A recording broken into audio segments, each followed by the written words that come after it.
বলে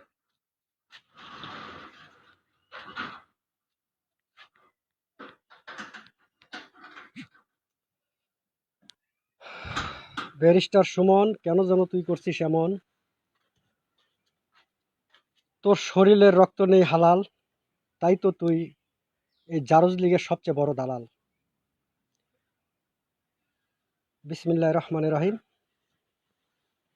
আসসালামু আলাইকুম ওয়া রাহমাতুল্লাহি ওয়া বারাকাতুহু। প্রিয় বন্ধুরা আমার, আশা করি আপনারা যে যে প্রান্তে আছেন সবাই ভালো আছেন। আর সবার প্রতি রইল আমার অন্তরস্থল থেকে অনেক অনেক অভিনন্দন ও ভালোবাসা। তো যাই হোক, আপনাদের দোয়া এবং আল্লাহর পাকের অশেষ রহমতে আমি ইনশাল্লাহ ভালো আছি। তো যাই হোক, আমরা পরস্পরের জন্য মহান আল্লাহ পাক রব্বুল আলামিনের কাছে প্রার্থনা করি আমরা সবাই যেন সুস্থ থাকি, ভালো থাকি। জামিল ভাই, অসংখ্য ধন্যবাদ। ঠিক বলেছেন, অসংখ্য ধন্যবাদ। তো যাই হোক, আজকে আপনারা প্রথমেই বুঝতে পারছেন যে আজকের যে প্রসঙ্গ, কি প্রসঙ্গ নিয়ে আলোচনা হবে। ব্যারিস্টার সুমন, আমি ব্যারিস্টার বলবো না, কারণ অ্যাকচুয়ালি ওর মতো একটা মানুষ ব্যারিস্টার হইতে পারে না। কারণ ওর মতো এই সুমনের মতো একটা একটা নিকৃষ্ট মনের মানুষ ব্যারিস্টার হওয়ার যোগ্যতা নাই। তো তারপর আরেকটা প্রসঙ্গ নিয়ে আলোচনা করব, সেটা হলো যে আমাদের বাংলাদেশে 1971 থেকে শুরু করে এখন পর্যন্ত বাংলাদেশে রাজনীতির হত্যার শিকার যারা হয়েছে, তো মূলত মূল হত্যাকারী কে?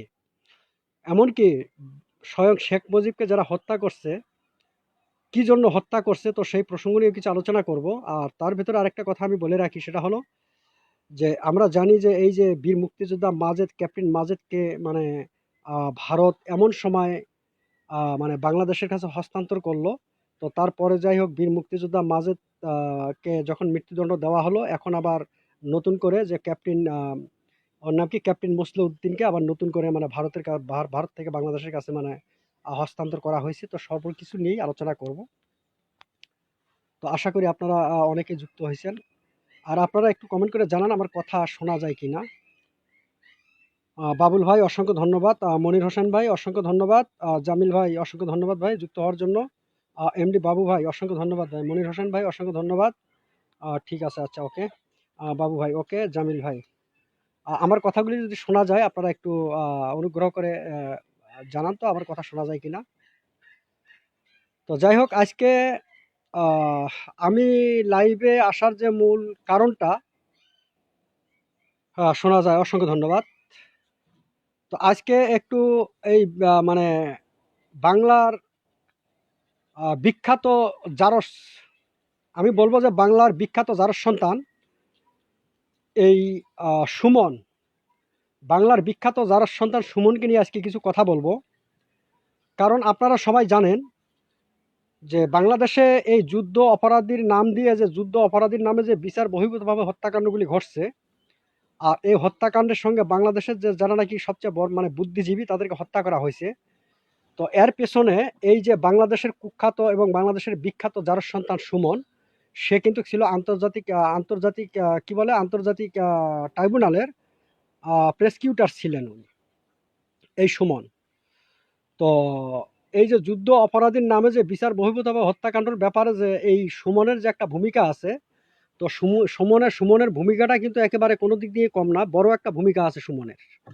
এই যে আজকে যে সুমন নাকি মানে এই যে ব্যারিস্টার নামে যে সুমন আজকে মানে রাতে দিনে মানে বাংলাদেশের বিভিন্ন প্রান্তে সে ফেসবুকে এসে বিভিন্ন কথা বলে, মানে বাংলাদেশের জনগণের মানে মগজ ধোলাই করে। বাংলাদেশের জনগণের মগজ ধোলাই করার জন্য মূলত এই মানে সুমন হচ্ছে এই যে মানে যার সন্তান সুমন, সে হচ্ছে একটা মানে মানে কি বলবো যে জেট পাউডার। যেমন আমরা জেট পাউডার দিয়ে কাপড় পরিষ্কার করি, আর শেখ হাসিনার পক্ষ থেকে মানে এটা হচ্ছে আওয়ামী লীগের জেট পাউডার। মানে মানুষের মগজ ধোলাই করার মানে পাউডার হচ্ছে এই যে সুমন, ব্যারিস্টার সুমন, যে নাকি নিজেকে ব্যারিস্টার বলে। আমি বলি না যে আমি বলবো ব্যারিস্টার না, ও হচ্ছে বাংলার বিখ্যাত যার সন্তান।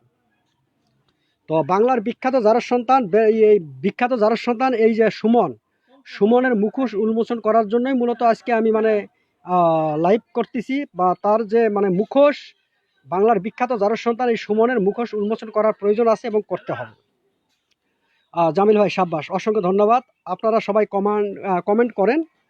আর এখন মোটামুটি 16 জন যুক্ত আছেন। তা আরেকটা কথা বলবো, যদি আমার কথাগুলি আপনাদের ভালো লাগে আর আপনারা যদি মানে দেশকে ভালোবাসেন বা অন্যায়ের বিরুদ্ধে প্রতিবাদ করতে যদি আপনারা ভালোবাসেন, তা আপনাদের প্রতি আমার মানে অনুরোধ থাকবে আপনারা সবাই লাইভটা একটু শেয়ার দেন। তো যাই হোক, এখন এই সুমনকে নিয়ে আমি মূল প্রসঙ্গে চলে যাই। সেটা হলো, যখন নাকি বাংলাদেশে যুদ্ধ অপরাধীর বিচার, বহির্ভূত বিচার করার জন্য একটা বাহিরের একটা মানে চক্রান্তে, অর্থাৎ বিশেষ করে আমাদের পার্শ্ববর্তী দেশ ভারত, আমাদের পার্শ্ববর্তী দেশ ভারতের চক্রান্তে বাংলাদেশের বুদ্ধিজীবীদেরকে হত্যা করার জন্য এই যে যুদ্ধ অপরাধীর নামে আন্তর্জাতিক ট্রাইব্যুনাল গঠন করা হলো।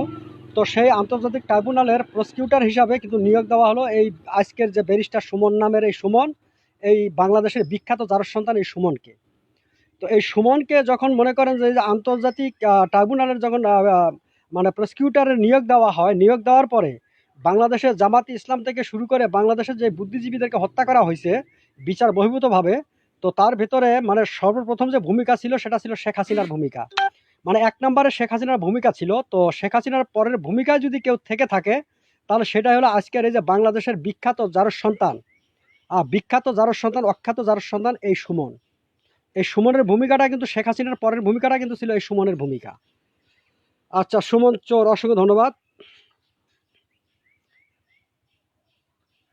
এবাদুর রহমান ভাই, অসংখ্য ধন্যবাদ ভাই। আপনারা এটাই আর কি।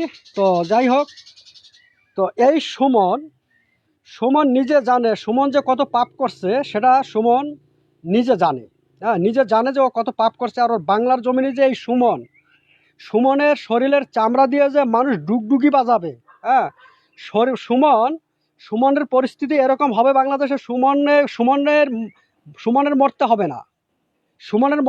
সুমনকে মানুষে গরু যেভাবে জব করে না, যেভাবে গরু কোরবানি দেয় না আমরা, ঠিক ওইভাবে সুমনকে জব করে তারপরে সুমনের যে শরীরের চামড়া আছে, সুমনের শরীরের চামড়া খুলে রোদে শুকিয়ে তারপরে সেটা দিয়ে ডুগডুগি বানিয়ে বাংলাদেশের জনগণ বা বাংলাদেশের মানুষ ডুগডুগি বাজাবে সুমনের শরীরের চামড়া দিয়ে। এটা সুমন ভালোভাবেই জানে। তো কাজেই এখন সুমন ফেসবুক লাইভে এসে যে মানে তামসাগুলি করতেছে, সেটা হলো মানে বাংলাদেশের মানুষের মানে মগজ ধোলাই করার একটা মানে মানে একটা মানে প্রক্রিয়া আর কি। হ্যাঁ, বাংলাদেশের মানুষের মগজ ধোলাই করতেছে সে। তো আসলেই এই যে বিখ্যাত জারজ সন্তান সুমন, সে হচ্ছে এই বাংলাদেশের যে এই যে মানে জারজ লীগের জারজ জননী শেখ হাসিনা আছে না, জারজ লীগের জারজ জননী শেখ হাসিনার 1 নাম্বার একটা মানে কুকুর, এক কুকুর বলবো না আমি, কুকুর বললে কুকুরকে মানে অপমানিত করা হবে। মানে 1 নাম্বার একটা দালাল, 1 নাম্বার একটা জারজ সন্তান সেই সুমন। তো এই সুমন, আমি সুমনকে নিয়ে এত কিছু বলতাম না, তো আজকে বলতে বাধ্য হয়েছি। আপনারা জানেন যে আমাদের বাংলাদেশের বিখ্যাত একজন আলেম ছিলেন, সম্ভবত জোবায়ের আহমেদ আনসারি ওনার নাম। তো ওনার মৃত্যুর পর যে ওনার যে জানাজার নামাজ অনুষ্ঠিত হয়েছে ব্রাহ্মণবাড়িয়া, তো সেখানে লক্ষ লক্ষ লোকের মানে সমাগম ছিল, উপস্থিতি ছিল। তো লোক কিভাবে আসছে, কোথা থেকে আসছে, তো এটা আমরা কেউই জানি না, তাই না? এটা কিন্তু আমরা কেউই জানি না, আর কাউকে দাওয়াতও করা হয়নি। তবে একটা কথা আমি বলতে চাই, সেটা হলো মানে আলেম ওলামারা পৃথিবীর যেই মানে যত দুর্যোগ আসুক আর যত মানে ইয়াই আসুক না কেন, আলেম ওলামাদেরকে যে বাংলাদেশের জনগণ ভালোবাসে, বাংলাদেশের সুশীল সমাজ যে ভালোবাসে, বা বাংলাদেশের তৌহিদি জনতা আলেম ওলামাদের প্রতি যে তাদের একটা প্রেম ভালোবাসা আছে, সেটা কিন্তু বাংলার জমিনে বারবার প্রমাণিত হয়েছে। এবং সর্বশেষ যে প্রমাণিত হয়েছে সেটা হচ্ছে যে এই যে জোবায়ের আহমেদ আনসারির যে জানাজার নামাজ অনুষ্ঠিত হয়েছে, তো সেখানে কিন্তু প্রমাণিত হয়েছে যে লক্ষ লক্ষ মানুষের মানে সেখানে মানে জামায়াত ছিল। তো আমি বলবো না যে ভালো হয়েছে না খারাপ হয়েছে, এ ব্যাপারে আমি কিছু বলবো না, কারণ এটা আল্লাহই ভালো জানেন, তাই না? আল্লাহ মালুম, আল্লাহই ভালো জানেন। ভালো হবে না খারাপ হবে, ভালোর দিকটা কতটুকু হবে, খারাপের দিকটা কেমন হবে, সেটা একমাত্র আল্লাহ পাকই জানেন। তো তার পাশাপাশি আপনারা দেখেন একটা জিনিস, এগুলি শোনেন, আল্লাহর তরফ থেকে কতগুলি জিনিস আমাদেরকে বোঝানোর জন্য মানে দেওয়া হয়, কিন্তু আমরা সেই জিনিসগুলি মূলত বুঝি না। এই জিনিসগুলিকে আমরা কিন্তু মনে করেন যে অনেক সময় আমরা অ্যাভয়েড করে চলাফেরা করি। তো আসলে এটা ঠিক না। আমাদের চিন্তা চেতনার থেকে যদি আমরা জিনিসগুলো একটু চিন্তা করি, তো আমরা কিন্তু তার উত্তরটা বা তার অ্যান্সারটা কিন্তু আমরা মানে মানে তাৎক্ষণিকভাবে আমরা পেয়ে যাই। যেমন তার আরেকটা উদাহরণ হচ্ছে, আপনারা দেখছেন সামাজিক যোগাযোগ মাধ্যমে যে বাংলাদেশের আরেকজন ব্যক্তি মারা গেছে, সেটা হচ্ছে যে বাংলাদেশ আইনমন্ত্রী সম্ভবত।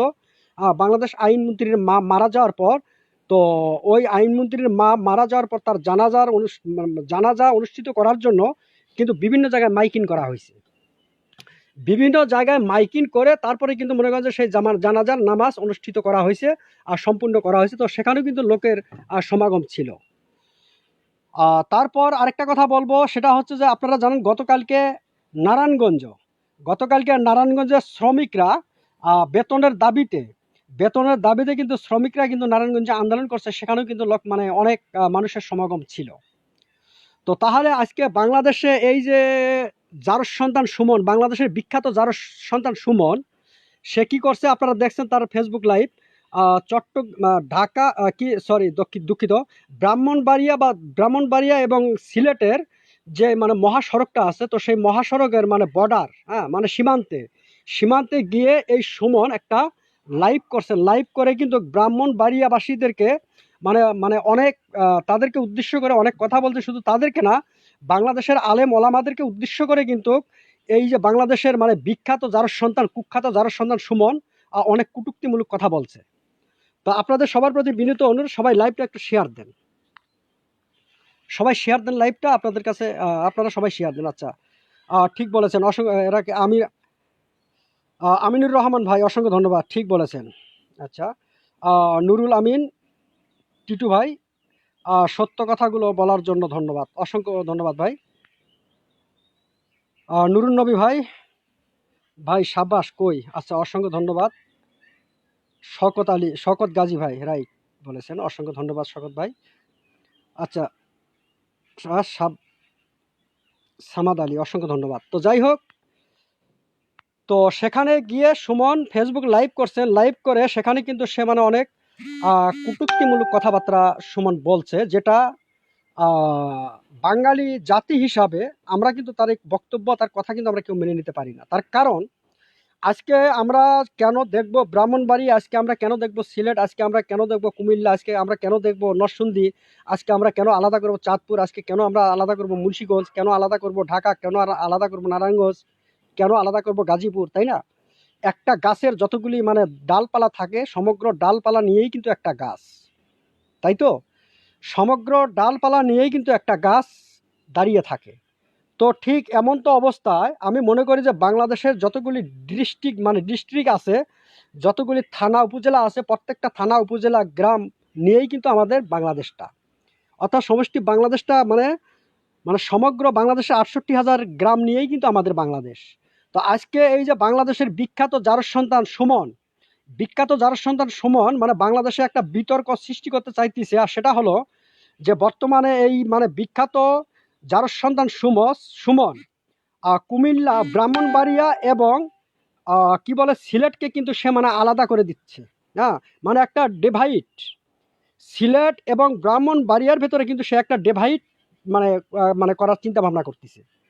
সে যে কথাটা বলছে, সে মানে তার লাইভে যে কথাগুলি বলছে, সেটা হচ্ছে মানে একটা গ্যাঞ্জাম, মানে এই গ্যাঞ্জামটা সমগ্র বাংলাদেশে ছড়িয়ে পড়বে, এই ধরনের একটা প্রিপারেশন এই মানে ইয়ার মাধ্যমে, এই মানে জারস সন্তান সুমনের মাধ্যমে কিন্তু এই ধরনের একটা প্রিপারেশন নেওয়া হইতেছে। তা আমি বলবো না যে এটা শুধু যে ওই জারস সন্তান সুমনের যে শুধু দোষ, তা না, এখানে আরো অনেক ষড়যন্ত্র আছে। কারণ এখান থেকে আপনারা আরেকটা জিনিস ক্লিয়ার, আমি যেটা মনে করি সেটা হলো যে এখান থেকে আরেকটা ইঙ্গিত পাওয়া যায়, সেটা হলো যে সুমন সুযোগের সদ্ব্যবহার, মানে অর্থাৎ সুমন ভাবতেছে যদি উদূর ভবিষ্যতে আমাদের বাংলাদেশটা মানে থাকে, অখণ্ডিত বাংলাদেশ যদি আমাদের থাকে, আর এই বাংলাদেশের আওতায় যদি আমি থাকি, আর যদি কোনোদিন পালা বদল হয়, তাহলে আমার সুমনের খবর আছে। এটা কিন্তু সুমন ভালোভাবেই জানে যে এই জারস সন্তান সুমনের খবর আছে, এটা সুমন ভালোভাবেই জানে। তো কাজেই এখন সুমন চাইতেছে যে এই যে করোনা ভাইরাসের অন্তরালে সুমন চাচ্ছে যে বিশেষ করে বাংলাদেশের থেকে মানে আলাদা হওয়ার জন্য মানে তার একটা ষড়যন্ত্র চলছে। বিশেষ করে তার মানে সূচনাটা হচ্ছে এই ব্রাহ্মণবাড়িয়াটাই হচ্ছে তার সূচনা। হয়তো বা বলবেন যে কিভাবে আলাদা, যেমন এই যে ওইদিকে আপনার সিলেট আছে, চট্টগ্রাম আছে, সিলেট, চট্টগ্রাম, মানে রাঙ্গামাটি। তো এগুলি নিয়ে যেমন মনে করেন যে উপজাতিদের সঙ্গে কিন্তু বাংলাদেশের একটা আমরা জানি যে একটা গ্যাঞ্জাম কিন্তু অনেক আগের থেকে কিন্তু একটা গ্যাঞ্জাম মানে চলেই আসছে, বিশেষ করে আমাদের বাংলাদেশের উপজাতিদের সঙ্গে। তো সম্ভবত এই ব্যারিস্টার সুমন, আমি ব্যারিস্টার সুমন বলবো না, ও হচ্ছে দেশদ্রোহী সুমন। এই দেশদ্রোহী সুমন, আমার যেটা ধারণা সেটা হচ্ছে যে এই যে বাংলাদেশের হিন্দু, বৌদ্ধ, খ্রিস্টান ঐক্য পরিষদ থেকে শুরু করে আপনার এই যে উপজাতিদের সঙ্গে মানে একাত্মতা করে, উপজাতিদের সঙ্গে একত্রতা করে মানে সে এখন এই ব্রাহ্মণবাড়িয়াকে কেন্দ্র করে এবং করোনা ভাইরাসকে কেন্দ্র করে, করোনা ভাইরাসের অন্তরালে মানে ওই সিলেট, চট্টগ্রাম থেকে শুরু করে রাঙ্গামাটি, খাগড়াছড়ি ওই এলাকাটা মানে বাংলাদেশ থেকে সে আলাদা করতে চাইতেছে আর কি। আমার কথা আপনারা বুঝতে পারছেন? বাংলাদেশটা কিন্তু সে আলাদা করতে চাইতেছে, এটাই হচ্ছে তার মানে তার মূল পরিকল্পনা। হ্যাঁ, কারণ সুমন ভাবতেছে এখন যদি মনে করেন যে এই শেখ হাসিনা ক্ষমতায় থাকাকালীন অবস্থায় যদি মানে সে ওই সিলেট থেকে শুরু করে ওই অঞ্চলটা যদি সে আলাদা করে নিতে পারে, তাহলে এই যে যুদ্ধ অপরাধীর নামে যে বিচার বহির্ভূতভাবে যে হত্যাকাণ্ডগুলি ঘটছে মানে অতীতে, আর বাংলাদেশের বুদ্ধিজীবীদেরকে যে হত্যা করা হয়েছে, তো এই যে আন্তর্জাতিক ট্রাইব্যুনালের যে মানে প্রসিকিউটর যে ছিলেন এই যে সুমন, তো সুমন ভালোভাবেই জানে যে সেখানে সুমনের একটা বড় ভূমিকা ছিল, বড় একটা ভূমিকা ছিল, মানে শয়তানিতে তার একটা বড় একটা ভূমিকা কিন্তু সেখানে ছিল। আর এই শয়তানি ভূমিকার জন্য সুমনকে কিন্তু একদিন বাংলাদেশের মানে সংবিধান, বাংলাদেশের মানে মানে আদালতের দ্বারস্থ তার হইতেই হবে। হ্যাঁ, তার আইনের কাঠঘরে তাকে দাঁড়াতে হবে, এটা সুমন ভালোভাবেই জানে। যার জন্য এখন সুমন চাচ্ছে যে আমাদের এই বাংলাদেশটাকে, অখণ্ডিত বাংলাদেশটাকে সে ভাগ করতে চাচ্ছে, এটাই হচ্ছে তার মূল উদ্দেশ্য। যার জন্য ব্রাহ্মণ বাড়িয়াকে নিয়ে এই বাংলাদেশের বিখ্যাত যার সন্তান সুমন মানে যে লাইভটা করছে, তা আমি বাংলাদেশের সমগ্র মানে দল মত নির্বিশেষে আমি প্রত্যেকটা বাংলাদেশের জনগণকে উদ্দেশ্য করে আমি একটা কথা বলতে চাই, এই যে বাংলাদেশের মানে বিখ্যাত যার সন্তান সুমন, বাংলাদেশের কোথাও যদি সে মানে কোনো অঞ্চলে গিয়ে যদি সে এখন লাইভ করে, আপনারা তাৎক্ষণিকভাবে তাকে মনে করেন যে ওই যে সুইপারেরা যে জুতা ব্যবহার করে না, সুইপারেরা কর্মরত অবস্থায় যে জুতা ব্যবহার করে, সেই জুতা দিয়ে তারপরে এই যে বাংলাদেশের বিখ্যাত যার সন্তান সুমনকে আপনারা পিটিয়ে, হ্যাঁ, আপনারা পিটিয়ে তারপরে ওই এলাকা ছাড়া করবেন। বাংলাদেশে যেন, বাংলাদেশের কোনো অঞ্চলে যেন এই যে মানে বাংলাদেশের এই বিখ্যাত যার সন্তান সুমন যেন আর কোনোদিন যেন বাংলার জমিনে লাইভ করতে না পারে, বাংলার জমিনে যেন আর কোনোদিন লাইভ করতে না পারে, সেই মানে সেই করতে হবে আমাদের। কারণ সুমন যেটা করতেছে এর পিছনে কঠিন ষড়যন্ত্র আছে, কঠিন ষড়যন্ত্র আছে। সুমন কি জানেন? সুমন হচ্ছে বাংলাদেশের যতগুলি বিখ্যাত যার সন্তান আছে তার ভিতরে সুমন একটা। সুমন কিন্তু একটা মানে আসলেই শালা একটা মানে মানে কি বলবো যে শালা একটা বাঞ্চত শালা। এই সুমন হচ্ছে একটা বাঞ্চত। ওর যদি আমি কাছে পাইতাম, সুমনটা যদি আমি কাছে পাইতাম, হ্যাঁ, ওর দুই কানের লতি মনে করেন যে কাঁচা বাঁশের কঞ্চি আছে না, কাঁচা বাঁশের কঞ্চি দিয়ে ঠাস ঠাস করে দুই কানের লতি আমি ছিঁড়ে ফেলতাম, ওর দুই কানের লতি আমি ছিঁড়ে ফেলতাম। কারণ ও হচ্ছে বাংলাদেশের শত্রু, ও হচ্ছে বাংলাদেশের মানে দেশদ্রোহী, বাংলাদেশের এক নাম্বার দেশদ্রোহী হচ্ছে এই সুমন। আচ্ছা, এমডি আলী ভাই অসংখ্য ধন্যবাদ ভাই। ব্যারিস্টার জাহাঙ্গীর আলম ভুইয়া আপনি লিখেছেন সুমন ব্যারিস্টার সুমন বিপদে পড়ে সরকারের দালালি করছে, অসংখ্য ধন্যবাদ। ব্যারিস্টার সুমন ছেড়ে দেন ভাই, ব্যারিস্টার সুমন আর বললেন না, ও হচ্ছে বাংলাদেশের বিখ্যাত যার সন্তান সুমন। ব্যারিস্টার নামটা ওর কাছ থেকে তুলে ফেলান, ও হচ্ছে বাংলার বিখ্যাত যার সন্তান সুমন। ওই যে কুকুরেও দেখেন, কুকুরেও তার মানে সাক্ষী, হ্যাঁ, কুকুরেও প্রমাণ দিতেছে। আচ্ছা, দুইজন আপনারা মানে ফলো করছেন। তো আমি আপনাদের প্রতি আরেকটা কথা বলি, যাদের মনে করেন যে আমার সাথে অ্যাড নাই, মানে ফ্রেন্ড লিস্টে যাদের অ্যাড নাই, আপনারা ফলো দিয়ে রাখেন। ফলো দিয়ে রাখলে আপনারা আমি লাইভে আসার সাথে সাথে আপনারা নোটিফিকেশন পাবেন। তো আপনারা ফলো দিবেন, আর সবাই লাইভটা শেয়ার দেন। কি ব্যাপার আপনারা লাইভটা শেয়ার দিচ্ছেন না, আমি বুঝলাম না, লাইভটা একটু শেয়ার দেন আপনারা। আচ্ছা, সুরের ভবনে আইনমন্ত্রী মায়ের জানাজা সম্পর্কে কিছু বলেন। হ্যাঁ, আমি ওইটা, হ্যাঁ, অসংখ্য ধন্যবাদ সুরের ভবনে। আইনমন্ত্রী মায়ের জানাজার ব্যাপারে আমি বলছি। তো এখন যে বিষয়টা সেটা হলো এই যে বাংলাদেশের বিখ্যাত যার সন্তান সুমন, যে এই যে এত বড় একটা আলেমের জানাজায় যে এই ধরনের যে কটূক্তি করছে, তাহলে এখান থেকে বোঝা যায় যে এই যে মানে বাংলাদেশের বিখ্যাত যার সন্তান সুমন, সে হচ্ছে ভারতের নিষিদ্ধ পল্লীর মানে ওই ডাস্টবিনের কিট, ঠিক আছে, ভারতের নিষিদ্ধ পল্লীর ডাস্টবিনের কিড হচ্ছে এই সুমন। তো কাজে বলবো এই সুমন যেন বাংলাদেশে এখনকার মানে আজকের পর থেকে যেন বাংলাদেশের কোনো অঞ্চলে যেন সে ফেসবুকে লাইভ করতে না পারে। কারণ আমি যে কথাটা বললাম, আপনারা সবাই সমগ্র বাংলাদেশের 68,000 গ্রামে সুইপাররা যেই জুতা পরে মানে কাজ করে, সুইপারদের সেই জুতাগুলি আপনারা মানে সংগ্রহ করে রাখবেন। ওই সুমন যদি মনে করেন যে কোথাও যদি ফেসবুক লাইভে আসে, তৎক্ষণিকভাবে ওই সুমনকে, ওই বিখ্যাত জারজ সন্তান সুমনকে আপনারা সুইপারের ওই যে মানে কাজের জুতা দিয়ে পিটিয়ে তারপরে ওখান থেকে মানে এলাকা ছাড়া করবেন আপনারা। কেন আজকে সে বলতেছে মানে এটা নিয়ে আপনারা দেখেন এখন বর্তমানে যারা নাকি ব্রাহ্মণবাড়িয়াবাসী ইতিমধ্যেই কিন্তু তারা মানে ঘোষণা দিচ্ছে যে সুমন সুমন ক্ষমা না চাওয়া পর্যন্ত সে ওই রাস্তা দিয়ে মানে কি বলে সিলেটে প্রবেশ করতে পারবে না, এবং সিলেট থেকে ওই রাস্তা দিয়ে সে মানে কোথাও যাইতে পারবে না। আমি বলবো, আমি কুমিল্লাবাসী, আমি ব্রাহ্মণবাড়িয়াবাসীদেরকে উদ্দেশ্য করে আমি বলবো যে আপনারা যেই মানে সিদ্ধান্ত নিছেন, আমার মতে এই সিদ্ধান্তটা কোনো সিদ্ধান্ত নয়। এটা কোনো সিদ্ধান্ত নয়, এটা কিন্তু শুধু ব্রাহ্মণবাড়িয়াকে অপমান করা হয়নি, শুধু ব্রাহ্মণবাড়িয়াকে অপমান করা হয়নি বা ব্রাহ্মণবাড়িয়াবাসীকে অপমান করা হয়নি। ব্রাহ্মণবাড়িয়া কিন্তু বাংলাদেশের ভিতরে, বাংলাদেশের স্বাধীন বাংলাদেশের ভিতরে কিন্তু ব্রাহ্মণবাড়িয়া। তো কাজে আজকে এই সুমন, এই বাংলাদেশের বিখ্যাত জারজ সন্তান সুমন সমগ্র বাংলাদেশকে সে কটূক্তি করছে। ঠিক আছে, এটা শুধু ব্রাহ্মণবাড়িয়ার ব্যাপার না, এটা শুধু সিলেটের ব্যাপার না। এই সুমন সমগ্র বাংলাদেশকে নিয়ে কটূক্তি করছে, মানে ইসলাম ধর্মটাকে নিয়ে কটূক্তি করছে, এবং মানে বাংলাদেশের ধর্মপ্রাণ মুসলমানদেরকে নিয়ে এই সুমন কটূক্তি করছে। তো তাই আমি বলবো এই যে বাংলাদেশের বিখ্যাত জারজ সন্তান সুমন আজকের পর থেকে যেন বাংলাদেশের কোথাও লাইভ করতে না পারে। আর সুমনকে শুধু ক্ষমা চাইলে হবে না, শুধু ক্ষমা চাইলে হবে না, সুমনকে 100 বার কান ধরে উঠতে হবে, বসতে হবে, সমগ্র জাতির কাছে তার ক্ষমা চাইতে হবে। 100 বার মানে কান ধরে 100 বার উঠবে, বসবে, ক্ষমা চাবে।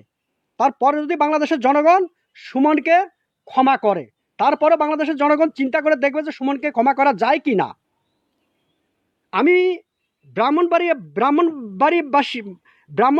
বাসিন্দারকে মানে ব্রাহ্মণবাড়িয়ার ভাইদেরকে উদ্দেশ্য করে আমি একটা কথা বলতে চাই। আপনারা যে সিদ্ধান্ত নিছেন, আমার মতে এই সিদ্ধান্ত কোনো সিদ্ধান্ত নয়, এটা কোনো সিদ্ধান্ত নয়, এর থেকে কঠিন সিদ্ধান্ত, এর চেয়ে কঠিন সিদ্ধান্ত নিতে হবে এই যে বাংলাদেশের বিখ্যাত জারজ সন্তান সুমনের বিরুদ্ধে। ঠিক আছে, এর চেয়ে বড় সিদ্ধান্ত নিতে হবে। কারণ ব্রাহ্মণবাড়িয়া কি বাংলাদেশের ভিতরে নয়? এটা কি আলাদা কোনো ভূখণ্ড? আলাদা তো কোনো ভূখণ্ড নয়।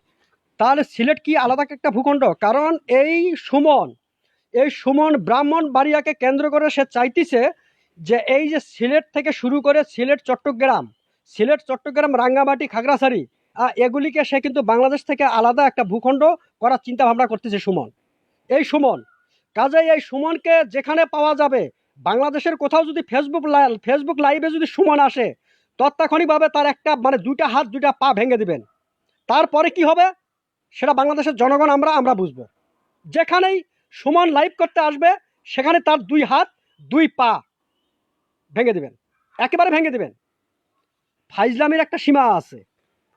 সুমন, আমি ওই বাংলাদেশের বিখ্যাত জারজ সন্তান সুমনকে বলছি, এটা তোর বাবার দেশ না, এটা তোর বাবার দেশ না। এই দেশে তুই যা খুশি তাই করবি। এই দেশ 18 কোটি জনতার দেশ। এই দেশ একটা স্বাধীন সার্বভৌমত্ব বাংলাদেশ।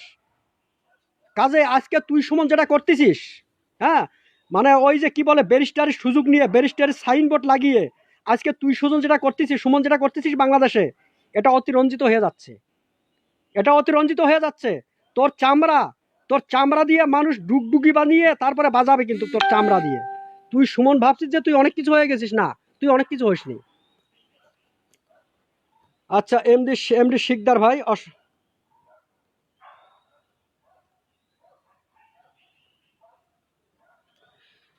এমডি শিকদার, এই যে সুমনের অবৈধ জারজ সন্তান একটা এখানে প্রবেশ করছে, এমডি শিকদার।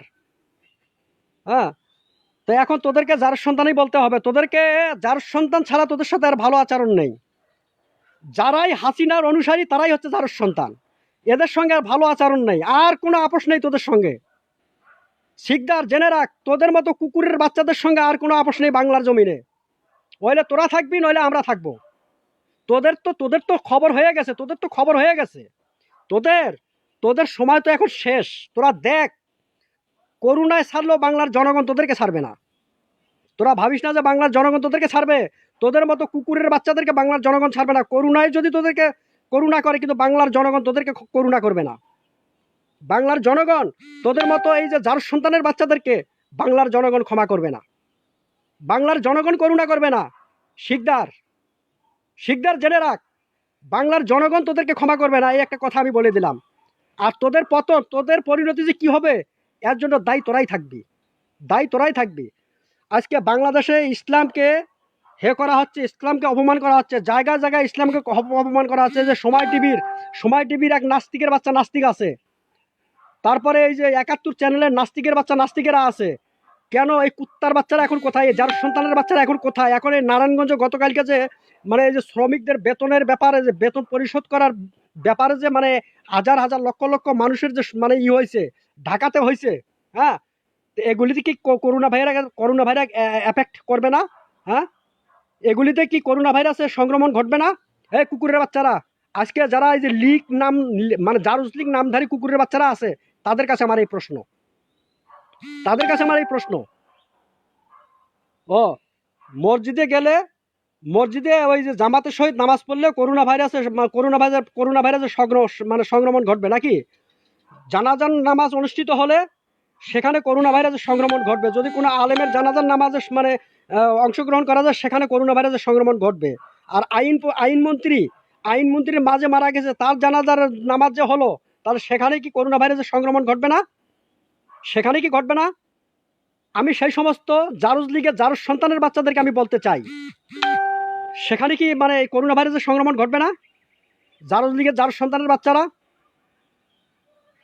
তোরা আপনাদের আচ্ছা ভাই, প্রিয় বন্ধুরা আমার, আপনারা যারা নাকি ফ্রেন্ড লিস্টে, মানে আমার ফ্রেন্ড লিস্টে যাদের নাই, আপনারা ফলো দিবেন। ফলো দিলে যে কোনো মুহূর্তে মনে করেন যে আমি লাইভ করলে আপনারা নোটিফিকেশন পাবেন, আপনারা যুক্ত হতে পারবেন আর কি। তো আপনারা সবাই লাইভটা শেয়ার দেন। এই হচ্ছে ব্যারিস্টার সুমন। এদের লজ্জা থাকা উচিত। এরা বাঁচার জন্য, এরা এখন নিজেরা বাঁচার জন্য বিভিন্ন ধরনের মানে প্রচেষ্টা, বিভিন্ন ধরনের ষড়যন্ত্র এরা করতেছে। এরা বুঝতে পারতেছে যে এদের সময়টা কিন্তু শেষ। এদের যে সময় শেষ এরা বুঝতে পারতেছে। তো বাংলাদেশের সাধারণ জনগণের উদ্দেশ্যে আমি আরেকটা কথা বলবো, সেটা হলো আজকে বাংলাদেশে এই যে ত্রাণের মাল আমরা দেখছি, তো বাংলাদেশের পরিস্থিতি কিন্তু ভালো না, একেবারেই ভালো না বাংলাদেশের পরিস্থিতি। বাংলাদেশের সাধারণ জনগণ আজকে মনে করেন যে অনাহারে তাদের দিন যাচ্ছে, তারা কিছুই করতে পারতেছে না। তো বাংলাদেশের জনগণের উদ্দেশ্যে আমি একটা কথাই বলতে চাই, সেটা হলো যে আপনারা মরতে শিখুন। আসুন আমরা মরতে শিখি। যদি আমরা মরতে শিখি তবেই আমরা বাঁচতে পারবো। হয়তোবা বলবেন যে কিভাবে মরতে শিখবো? মরতে শেখা মানে যে মানে মৃত্যুর জন্য আমাদের প্রস্তুতি নিতে হবে। আমরা যদি সবসময় মৃত্যুর জন্য প্রস্তুতি নিয়ে থাকি, তাহলে কিন্তু আমরা বাঁচতে পারবো। আর আমরা যদি বাঁচার জন্য যদি আমরা প্রস্তুতি নেই, তাহলে কিন্তু আমাদের মৃত্যুটা খুব তাড়াতাড়ি আসবে।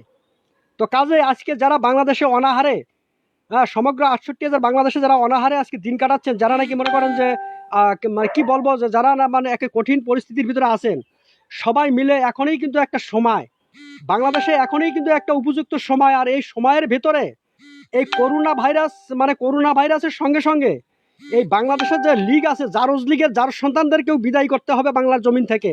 যদি এটা আমরা করতে না পারি, তো তাহলে কিন্তু আমাদের পরিণতিটাও খারাপ হবে। করোনা ভাইরাস আমাদেরকে ক্ষমা করলেও এই যে লীগ ভাইরাস, জারজ লীগ ভাইরাস আমাদেরকে ক্ষমা করবে না।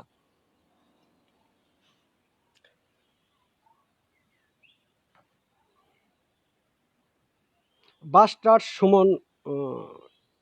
সুমনা বেগম কি মনোয়ার হোসেন কাকে গালি দিছে? সুমনা বেগম না, সুমনা বেগম না। দেখেন, বাংলাদেশের বিখ্যাত যার সন্তান সুমন, ব্যারিস্টার সুমন না।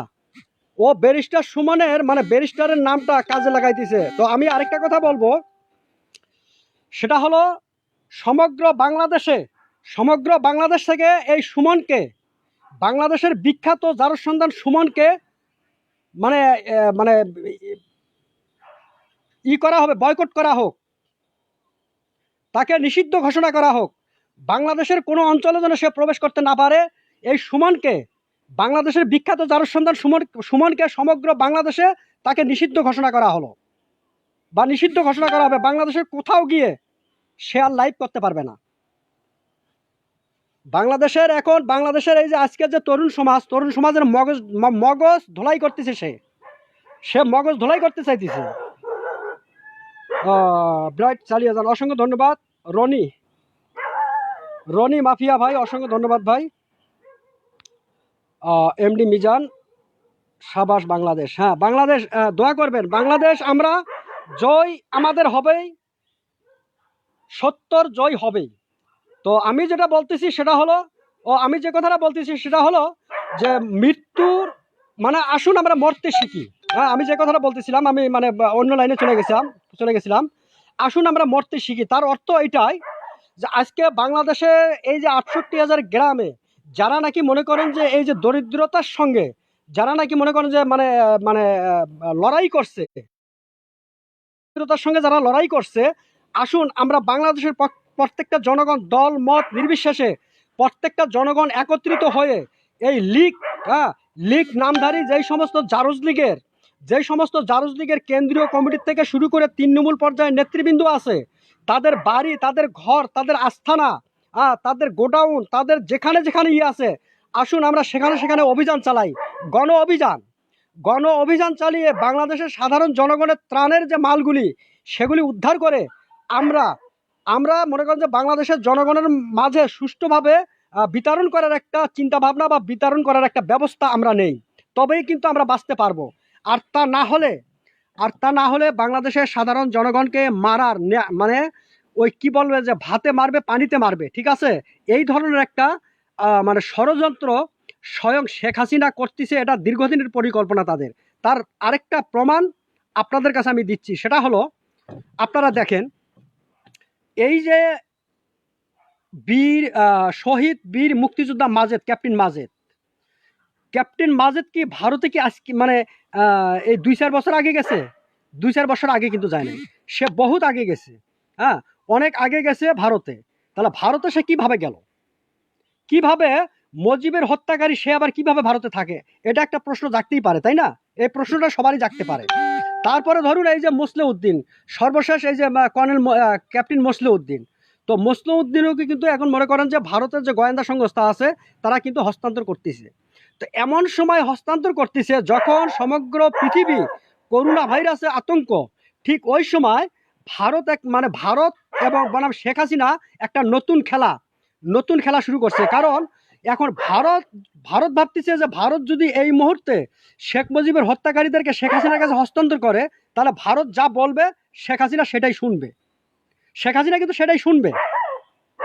তো কাজেই সর্বদিক দিয়ে যে এখন আমাদের বাংলাদেশটাকে নিয়ে যে একটা কঠিন একটা ষড়যন্ত্র চলছে, এটা কিন্তু আর মানে দেশবাসীর বোঝার বাকি নেই। আপনাদের কাছে বিনীত অনুরোধ, সবাই লাইভটা একটু শেয়ার দেন। আচ্ছা, সুমনকে জুতা দিয়া পিটানো হোক, শুধু জুতা দিয়া না। এমডি কমেন্টটা কে করছেন? আচ্ছা, এমডি জাহাঙ্গীর আলম ভুইয়া, এমডি কি নুরুন নবী ভাই, এমডি নুরুন নবী ভাই, আচ্ছা ঠিক বলেছেন, অসংখ্য ধন্যবাদ, অসংখ্য ধন্যবাদ। এমডি ইসমাইল, অসংখ্য ধন্যবাদ ভাই। সুমনকে কিছু বলেন। সুমনকেই বলছি, সুমন হচ্ছে বাংলাদেশের বিখ্যাত জারজ সন্তান। ওকে আর কেউ আজকের পর থেকে ব্যারিস্টার লিখবেন না, ব্যারিস্টার বলবেন না। ওকে ব্যারিস্টার বললে বাকি ব্যারিস্টারদেরকে অপমানিত করা হয়। তা কাজে এই সুমনকে আজকের পর থেকে বাংলাদেশে হচ্ছে সে এখন বাংলাদেশের একেবারে মনে করেন যে কি বলবো, মানে ও যে জারজ সন্তান, বাংলাদেশের জাতীয় জারজ সন্তান হচ্ছে এই সুমন হচ্ছে এখন বাংলাদেশের জাতীয় জারজ সন্তান, ঠিক আছে? ওর মতো একটা জাতীয় জারজ সন্তান বাংলাদেশে আর দ্বিতীয়টা নাই। প্রথম জাতীয় জারজ সন্তান যদি হয় তাহলে সেটাই সুমন। আর সুমন আজকের পর থেকে বাংলাদেশের যে কোনো জায়গা যদি সে লাইভ করতে যায়, হ্যাঁ, তাহলে আপনারা মানে গ্রামবাসী একত্রিত হয়ে ওই সুইপাররা কর্মরত অবস্থায় যে সুইপারদের পায়ের জুতা আপনারা সংগ্রহ করে রাখবেন। সুইপারদের ব্যবহৃত জুতা দিয়ে আপনারা সুমনের গালে ঠাস ঠাস করে মারবেন, মেরে ওই এলাকার থেকে তাকে তাড়িয়ে দেবেন। কারণ এই সুমন, এর ভেতরের যে রূপ, এ হচ্ছে একটা নাস্তিকের বাচ্চা। নাস্তিক মানে যার সন্তান তো বটেই, যার সন্তানেরা কি হয়, যার সন্তানেরা কিন্তু ধর্মের শত্রু হয়। ঠিক আছে, যার সন্তানেরা ধর্মের শত্রু হয়, এ হচ্ছে ধর্মের শত্রু। আচ্ছা, মুজাফফর মাসুম, এই যে আরেক কুকুরের বাচ্চা ঢুকছে ভাই এই জায়গায়, মুজাফফর মাসুম। হ্যাঁ, আরেক যার সন্তানের বাচ্চা এই জায়গায় ঢুকছে, আরেক যার সন্তান ঢুকছে। যার সন্তানেরা তোরা যেটা শুরু করছিস, তোরা জেনে রাখ, তোরা আমার চেহারাটা ভালো করে দেখে রাখ। তোদের সময় নাই, তোদের সময় অতি নিকটে। হয়তোবা তোরা বলবি, হ্যাঁ তোরা আমাকে মেরে ফেলতে পারবি, আমি স্বীকার করি, আমাকে মেরে ফেলতে পারবি। আমার জীবনের বিনিময়ে হলেও তোদের পতন বাংলার মাটিতে নিশ্চিত। তোরা আর বাংলার জমিন, আর তোরা ক্ষমতা তো দূরে থাকলো, তোদের দেখ পরিণতি কি যে হয়। তোদের এই যে জারজ লীগে যার সন্তানদের পরিণতি যে কি হবে, এটার জন্য একমাত্র দায়ী তোরাই দায়ী। তোরা এমন অবস্থা হবে তোদের, পাবলিকের মারে জনগণ যখন তোদেরকে পিটাবে, তোরা উলঙ্গ হয়ে দৌড়াবি। পরনের কাপড় আছে না নাই, সেটাও তোদের স্মরণ থাকবে না। পরনের কাপড়ের স্মরণটাও তোদের থাকবে না, ওই সময়টুকু তোরা পাবি না। তোরা উলঙ্গ হয়ে দৌড়াবি জীবন বাঁচানোর জন্য। এই জারজ লীগের যার সন্তানদেরকে আমি বলছি, সেই দিন খুব দূরে নাই, একেবারে নিকটে। আমি আপনাদেরকে বলছি, প্রিয় বন্ধুরা আমার, আপনারা যার সাথে আমার সাথে যাদের মানে আমার আইডির সাথে যাদের অ্যাড নাই, আপনারা সবাই ফলো দিবেন। ফলো দিলে মনে করেন যে আমি লাইভে আসলে সাথে নোটিফিকেশন পাবেন, আর নোটিফিকেশন পাইলে ইনশাল্লাহ মনে করেন যে আমরা মানে যুক্ত হতে পারবেন নাকি সরাসরি। আর সবাইকে বলছি, আপনারা সবাই একটু শেয়ার দেন।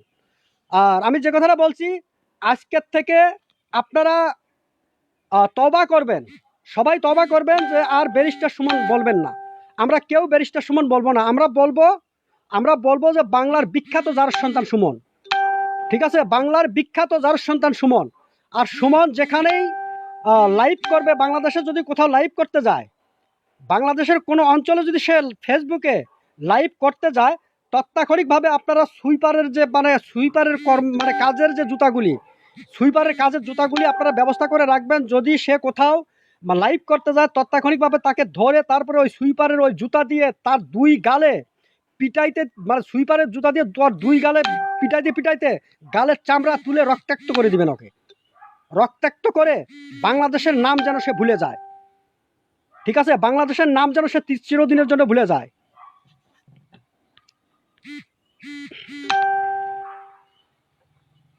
আচ্ছা, শুকনো কাঠ অসংখ্য ধন্যবাদ। আচ্ছা, বালেস্টার সুমন, আচ্ছা বালেস্টার সুমন বালেস্টার সুমন দালালি করে এমপি হয়ে পারবে, কিন্তু দালালটা জানে না এমপি হতে হলে জনগণের ভালোবাসা লাগে। অসংখ্য ধন্যবাদ। হ্যাঁ, তা তো বটেই, অসংখ্য মূল্যবান কমেন্ট করছেন।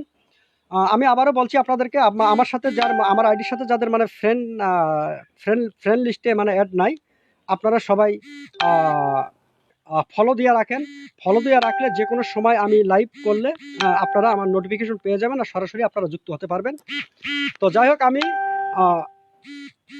রাজু ভাই অসংখ্য ধন্যবাদ, এমডি রাহিম ইসলাম। তো আপনারা সবাই একটু আচ্ছা, এমডি মুজাফফর ভাই অসংখ্য ধন্যবাদ। তোরে থাবরাইয়া তোর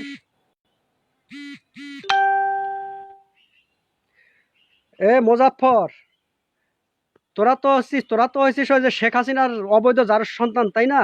তোরা অপেক্ষা করে রাখ, তোদের পরিণতি খারাপ হবে। তোরা কি গালি দিবি, তোদের পরিণতি খারাপ হবে। এখন ক্রমশ খারাপের দিকে যাবে। করুণা করলেও বাংলার জনগণ তোদেরকে করুণা করবে না। ঠিক আছে, বাংলার জনগণ তোদেরকে করুণা করবে না। বাংলার জনগণের আসল রূপ বা স্বাধীন জনগণের আসল চেহারা তোরা ইনশাল্লাহ দেখতে পারবি। সেটা খুব বেশি দূরে নেই। তোরা প্রস্তুতি নিয়ে থাক। বাংলাদেশের সাধারণ জনগণ কিন্তু মৃত্যুর জন্য প্রস্তুত। তারা মরতে শিখেছে। যারা যে জাতি মৃত্যুর জন্য প্রস্তুত থাকে, তারা কিন্তু লড়ে মরে। তার উদাহরণ আমি দিচ্ছি আমাদের পার্শ্ববর্তী দেশ আফগানিস্তান। আফগানিস্তানের যে তালেবানেরা তারা কিন্তু সর্বদাই তারা কিন্তু মৃত্যুর জন্য প্রস্তুত থাকে। আজকে তারা বিশ্বের দরবারে তারাই কিন্তু মাথা উঁচু করে বেঁচে আছে। আজকে সেই তালেবানরা বিশ্বের দরবারে মাথা উঁচু করে বেঁচে আছে। তো তাই আমি এই যে জারজ লীগের যার সন্তানদেরকে বলছি, আমরা মরতে শিখেছি, আমাদেরকে ওই ভয় দেখিয়ে লাভ নাই, আমরা মরতে শিখেছি। একটা জিনিস জেনে রাখি, তোদের মতো জানোয়ারের বাচ্চাদেরকে বাংলার জমি থেকে উৎখাত করব আমরা ইনশাল্লাহ। আচ্ছা, নূর আফরাত প্রিয় ভাই খাঁটি কথা বলেছেন, অসংখ্য ধন্যবাদ। তো সেই সময়টা আর বেশি দূরে নেই, সেই সময়টা কিন্তু আর বেশি দূরে নেই। তো তারপর আরেকটা কথা বলতে চাই আমি, ওই সুমন, বাংলাদেশের বিখ্যাত জারজ সন্তান সুমনের প্রসঙ্গে আমি আবার একটু পরে আসছি। তো এখন আমি আপনাদেরকে একটা কথা বলতে চাই, সেটা হলো যে এই যে শেখ মুজিবকে হত্যা করা হলো কেন, আমি আজকে আপনাদেরকে মানে অনেক কথা বলবো। শেখ মুজিবকে কেন হত্যা করছে, আর শেখ মুজিব কাদেরকে হত্যা করছে, তো এই প্রসঙ্গ নিয়ে কিছু আলোচনা করার প্রয়োজন আছে আজকে। তো আমি আপনাদের কাছে আজকে এটা নিয়ে একটু আলোচনা করব। সেটা হলো, আপনারা জানেন যে 1975-এর 15ই আগস্ট কিন্তু শেখ মুজিবকে মানে সপরিবারে হত্যা করা হয়েছে সেই ধানমন্ডি 32 নম্বর বাড়িতে। তো এর পিছনের মূল কারণটা কি ছিল, তাকে কেন হত্যা করা হলো, এবং তার পিছনে যে মূল কারণটা সেটা হয়তো বা অনেকেই জানে না ইতিহাস। কারণ বর্তমানে বাংলাদেশে মানে ইতিহাস বিকৃত করা হচ্ছে। আচ্ছা, আপনারা দেখুন, যখন শেখ মুজিব বাংলাদেশ স্বাধীন হওয়ার পর, যখন শেখ মুজিব করাচির থেকে ছাড়া পেয়ে যখন বাংলাদেশে আসার পরে এখন দেশীয় মানে ওর সিদ্ধান্তেই হোক কিংবা আমাদের পার্শ্ববর্তী দেশ ভারতের সিদ্ধান্তেই হোক, তো সে কিন্তু একটা সিদ্ধান্ত নিয়েছিলেন। সেই সিদ্ধান্তটা আপনারা জানেন যে এক নেতার এক দেশ, শেখ মুজিবের বাংলাদেশ। তো সেই সিদ্ধান্তটা নিতে গিয়ে সে কিন্তু তখন রক্ষী বাহিনী গঠন করলো। রক্ষী বাহিনী গঠন করার পর রক্ষী বাহিনীকে দিল মানে পূর্ণ পাওয়ার, আর সেনাবাহিনীকে দেওয়া হলো সীমিত পাওয়ার। তার মানে সেনাবাহিনীর সীমিত পাওয়ার নিয়ে তারপরে রক্ষী বাহিনীকে মনে করেন যে পূর্ণ পাওয়ার দেওয়া হলো। পূর্ণ পাওয়ার দেওয়ার পরে এই রক্ষী বাহিনীর মাধ্যমে বাংলাদেশে লক্ষ লক্ষ মুক্তিযোদ্ধাকে হত্যা করা হয়েছে। বাংলাদেশে রক্ষী বাহিনীর মাধ্যমে শেখ মুজিবের নেতৃত্বে বাংলাদেশ স্বাধীন হওয়ার পর, বাংলাদেশ স্বাধীন হওয়ার পর লক্ষ লক্ষ মুক্তিযোদ্ধাকে মনে করেন যে হত্যা করা হয়েছে শেখ মুজিবের নেতৃত্বে এই রক্ষী বাহিনীদেরকে দিয়ে। আর এই রক্ষী বাহিনীর প্রধান ছিলেন তখন এই আজকের যে তোফায়েল আহমেদ, সে ছিলেন রক্ষী বাহিনীর প্রধান।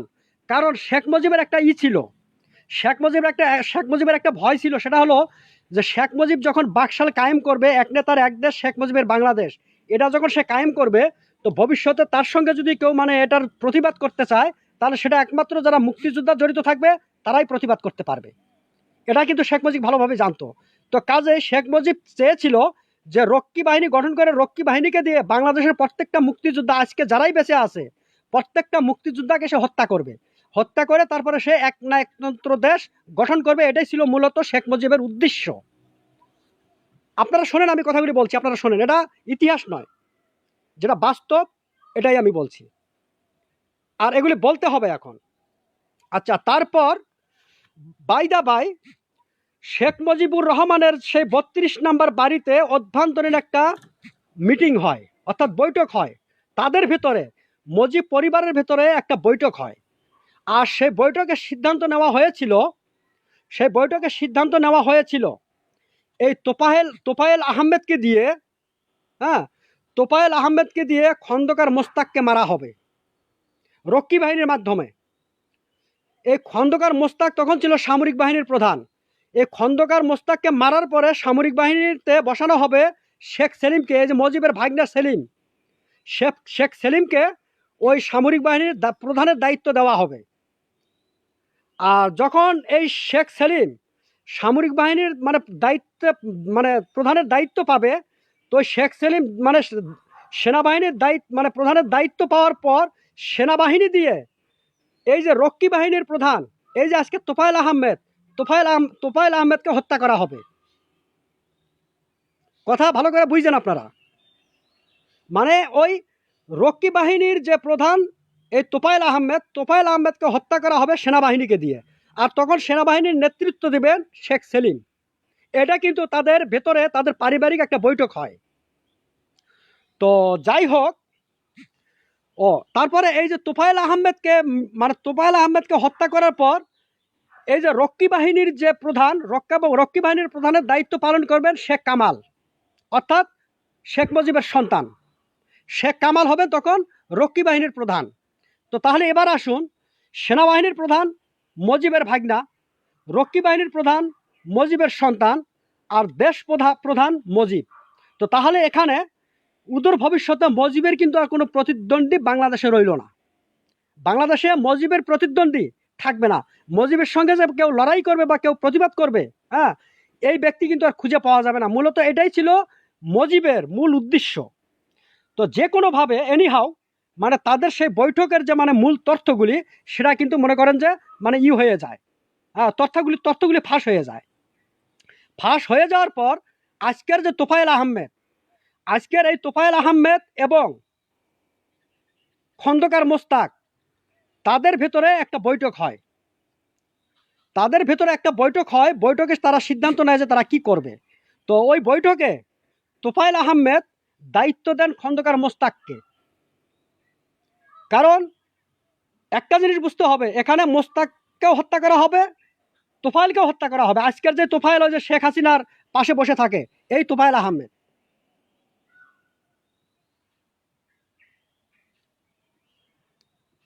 আচ্ছা, এমডি ইমরান হোসেন, আপনি তথ্য চাইতেছেন ভাই, তথ্য, এরকম তথ্য আপনারা এ যাবৎ যা করতেছেন।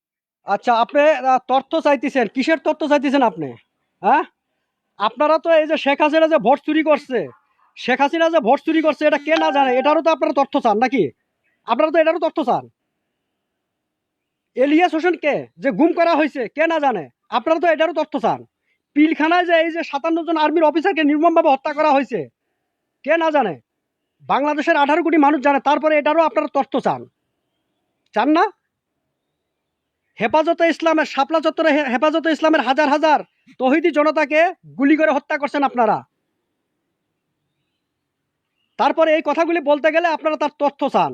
তথ্য বাংলাদেশের জনগণ তথ্য দেবে, আমরা তথ্য দেওয়ার জন্য প্রস্তুত আছি। কিন্তু দুঃখের বিষয় কি জানেন? সেই দিন আপনাদেরকে খুঁজে পাওয়া যাবে না বাংলার জমিনে, বাংলাদেশে আপনাদেরকে খুঁজে পাওয়া যাবে না, আপনারা আত্মগোপন হয়ে যাবেন। আমরা তথ্য হাতে নিয়ে ঘুরবো তথ্য দেওয়ার জন্য, সেই দিন তথ্য নেওয়ার মতো লোক খুঁজে পাওয়া যাবে না। বুঝতে পারছেন আমার কথা? সেদিন তথ্য নেওয়ার মতো ব্যক্তি খুঁজে পাওয়া যাবে না বাংলার জমিনে। আপনারা সবাই একটু কথাগুলি আমি যা বলছি আপনারা শেয়ার দেন, একটু আপনাদের প্রতি বিনীত অনুরোধ, সবাই শেয়ার দেন। তো যাই হোক, তারপরে মোস্তাক, তোফায়েল আহমেদ এবং খন্দকার মোস্তাক, তাদের মধ্যে মানে একটা সিদ্ধান্ত, মানে একটা বৈঠক হয়। হ্যাঁ, তো সেই বৈঠকে তারা সিদ্ধান্ত নেয় যে পরে যে ঘটনাটা ঘটছে, শেখ মুজিবকে হত্যার ব্যাপারে যে ঘটনাটা ঘটছে, তো তাহলে সেটা বুঝতে পারতেছেন কে বা কারা হত্যা করছে। আর এই হত্যার সঙ্গে যে তোফায়েল আহমেদ জড়িত ছিল না ছিল, তাহলে এটাতে প্রমাণিত হয়, তাই না? এই ঘটনাগুলির থেকেই কিন্তু প্রমাণিত হয়। তাহলে আজকে শেখ মুজিবের হত্যাকারী কিন্তু এই তোফায়েল আহমেদও কিন্তু শেখ মুজিবের হত্যাকারী। শুধু হত্যাকারী নয়, তারাই কিন্তু হচ্ছে আসল নাটের গুরু, হ্যাঁ, মূল গডফাদার তারা। অথচ তারা আজকে শেখ হাসিনার পাশে বসে থাকে। আর যারা এই যে ধরেন যে এই যে কর্নেল কি বলে, যে এই যে colonel Faruk, major Huda, colonel Rashid, attorney general Abdul Hamid, তারপরে ধরুন এই যে কি বলে কর্নেল আরে ক্যাপ্টেন মাজেদ, ক্যাপ্টেন মুসলিউদ্দিন, এদের তো কমেন্ট মানতে হবে, তাই না? কারণ এরা তো তখন পরের অধীনে তো তারা কাজ করে, তো তাদের তো কমেন্ট মানতে হবে। উপর থেকে যে কমান্ড আসবে, সেই কমান্ড তাদেরকে ফলো করতে হবে। ফলো না করলে তাদের তো বিপদ তো তাদেরও। তাহলে মূলত শেখ মুজিবকে মারলো কারা, আর বিচার হচ্ছে কাদের বিচার হচ্ছে, আর কারা মারছে, আর বিচারটা কাদের হচ্ছে বলেন? এই যে আজকে দেখেন সমগ্র বাংলাদেশে এই যে যতগুলি গুম খুন থেকে শুরু করে যতগুলি, এই যে এই কথাটাই আমি বলি, এই উদাহরণটাই আমি দেই, এই যে বাংলাদেশে বিচার বহির্ভূতভাবে যুদ্ধ অপরাধীর নামে যে বিচার বহির্ভূতভাবে যে হত্যাকাণ্ডগুলি করা হলো, এই হত্যাকাণ্ডের যে মূল ষড়যন্ত্রকারী মূল ব্যক্তি তো শেখ হাসিনা, নাকি? শেখ হাসিনার নেতৃত্বেই তো এগুলি হচ্ছে। তাহলে মূল যে তাকে আমরা কি করছি, মূল ব্যক্তিকে কিন্তু আইনের আওতায় আনা হচ্ছে না। আনা হচ্ছে কাকে? যারা নাকি হুকুমের চাকর, যারা ছিল হুকুমের চাকর, তাদেরকে কিন্তু আইনের আওতায় আনা হচ্ছে। বাহ বাহ, বাংলাদেশ, আমরা এই বাংলাদেশ চেয়েছিলাম, তাই না? এই বাংলাদেশই তো আমরা চেয়েছিলাম। তো তাহলে এখান থেকে কি বোঝা যায়? আরেকটা কথা আপনাদেরকে বলি, শেখ মুজিব যে মারা গেছে, এর জন্য দায়ী কে? এর জন্য দায়ী শেখ মুজিব নিজে। হয়তোবা বলবেন যে কেন শেখ মুজিব নিজে দায়ী? আচ্ছা দেখুন, ধরুন 1971 যদি যুদ্ধটা না হতো, হ্যাঁ, 1971 সেই স্বাধীনতার যুদ্ধটা যদি না হতো, তাহলে বাংলাদেশ স্বাধীন হতো না। আর বাংলাদেশ যদি হতো, তাহলে 30 লক্ষ মুক্তিযোদ্ধা, 30 লক্ষ মুক্তিযোদ্ধার প্রাণ কিন্তু সেদিন যেত না। 30 লক্ষ মুক্তিযোদ্ধার প্রাণ যদি না যাইতো, তাহলে আজকে এই যে শেখ মুজিবকে কিন্তু হত্যা করতো না। কারণ 1971 যুদ্ধকে কেন্দ্র করে এই যে ঘটনাগুলি ঘটছে, এটা কিন্তু 1971কে কেন্দ্র করে ঘটনাগুলি ঘটছে। আচ্ছা ধরুন ওই 1971 যুদ্ধ যদি না হতো, তাহলে শেখ মুজিবকে হত্যা করা হতো না। আর শেখ মুজিবকে হত্যা না করলে, তাহলে শেখ মুজিবের হত্যাকারীর আসামি হওয়ার কোনো প্রশ্নই আসে না, তাই কি না? আচ্ছা তাই যদি না হয়, তাহলে এই যে শহীদ প্রেসিডেন্ট জিয়াউর রহমানকে যে হত্যা করা হলো, তাহলে এটাও শহীদ প্রেসিডেন্ট জিয়াউর রহমানও হত্যার শিকার হইতেন না। তারপরে আসলে এই যে যুদ্ধ অপরাধীর নামে যে বিচার বহির্ভূতভাবে যে হত্যাকাণ্ডগুলি ঘটানো হলো, তাহলে এই যে মানে তারা যুদ্ধ অপরাধী হিসাবে কিন্তু তারা মানে হতেন না, তারা কিন্তু যুদ্ধ অপরাধীও হইতেন না। তাহলে মূল দায়টা কে নেবে? আমি মনে করি এই যে 1971 30 লক্ষ শহীদদের রক্ত থেকে শুরু করে এখন পর্যন্ত যে সমস্ত মানুষের প্রাণ 1971কে কেন্দ্র করে যাচ্ছে, প্রত্যেকটার জন্য দায়ী, প্রত্যেকটা ঘটনার জন্য স্বয়ং শেখ মুজিবুর রহমানই দায়ী।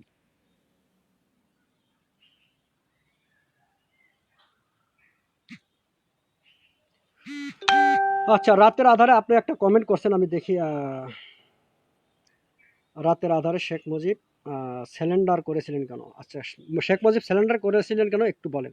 হ্যাঁ, অসংখ্য ধন্যবাদ। হ্যাঁ, ভালো কথা বলছেন। শেখ মুজিব মূলত স্যালেন্ডার করেন নাই, এটা বুঝতে হবে। শেখ মুজিবের একটা ধারণা ছিল, কারণ আমরা বাঙালি জাতিরা ছিলাম পাগল, বুঝছেন? আমরা অতি আবেগে, কিন্তু আমরা অভিভূত হয়ে যাই, ঠিক আছে? আমরা হচ্ছে পাগলের জাত।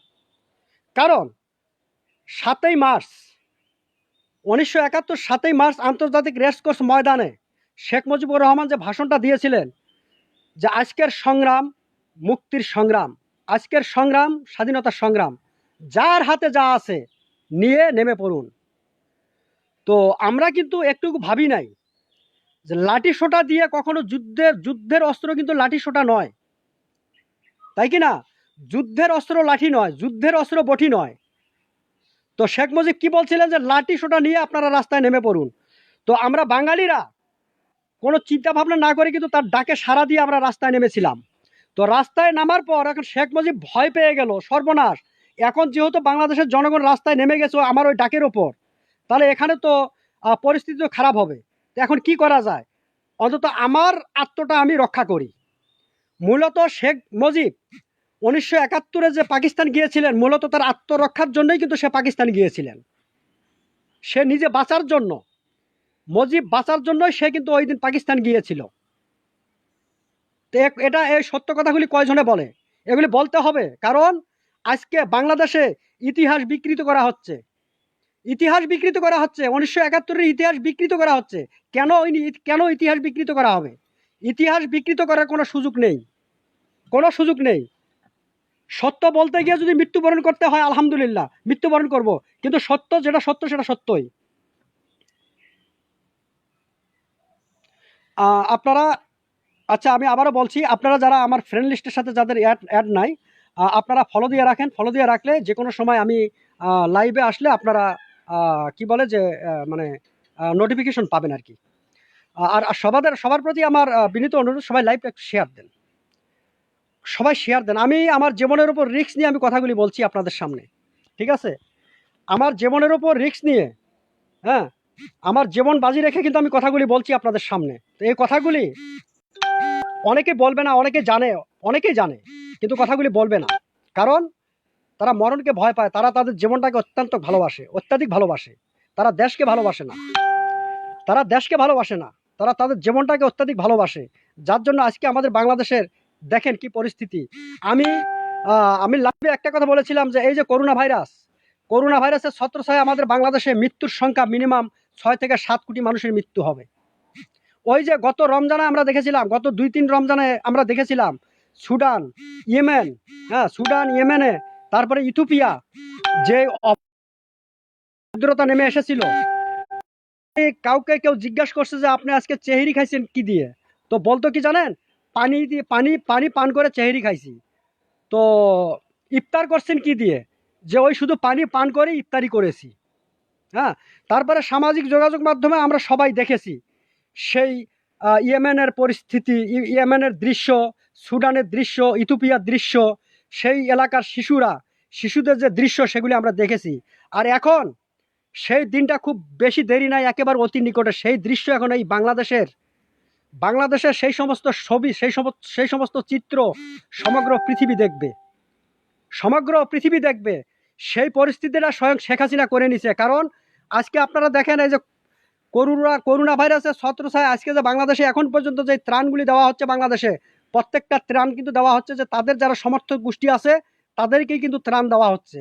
আর তাছাড়া যারা বাংলাদেশ জাতীয়তাবাদী দল থেকে শুরু করে জামাতি ইসলাম বা যারা নাকি নিরপেক্ষ, তাদেরকে কোনো ত্রাণ বা তাদেরকে কোনো সহযোগিতা করা হচ্ছে না।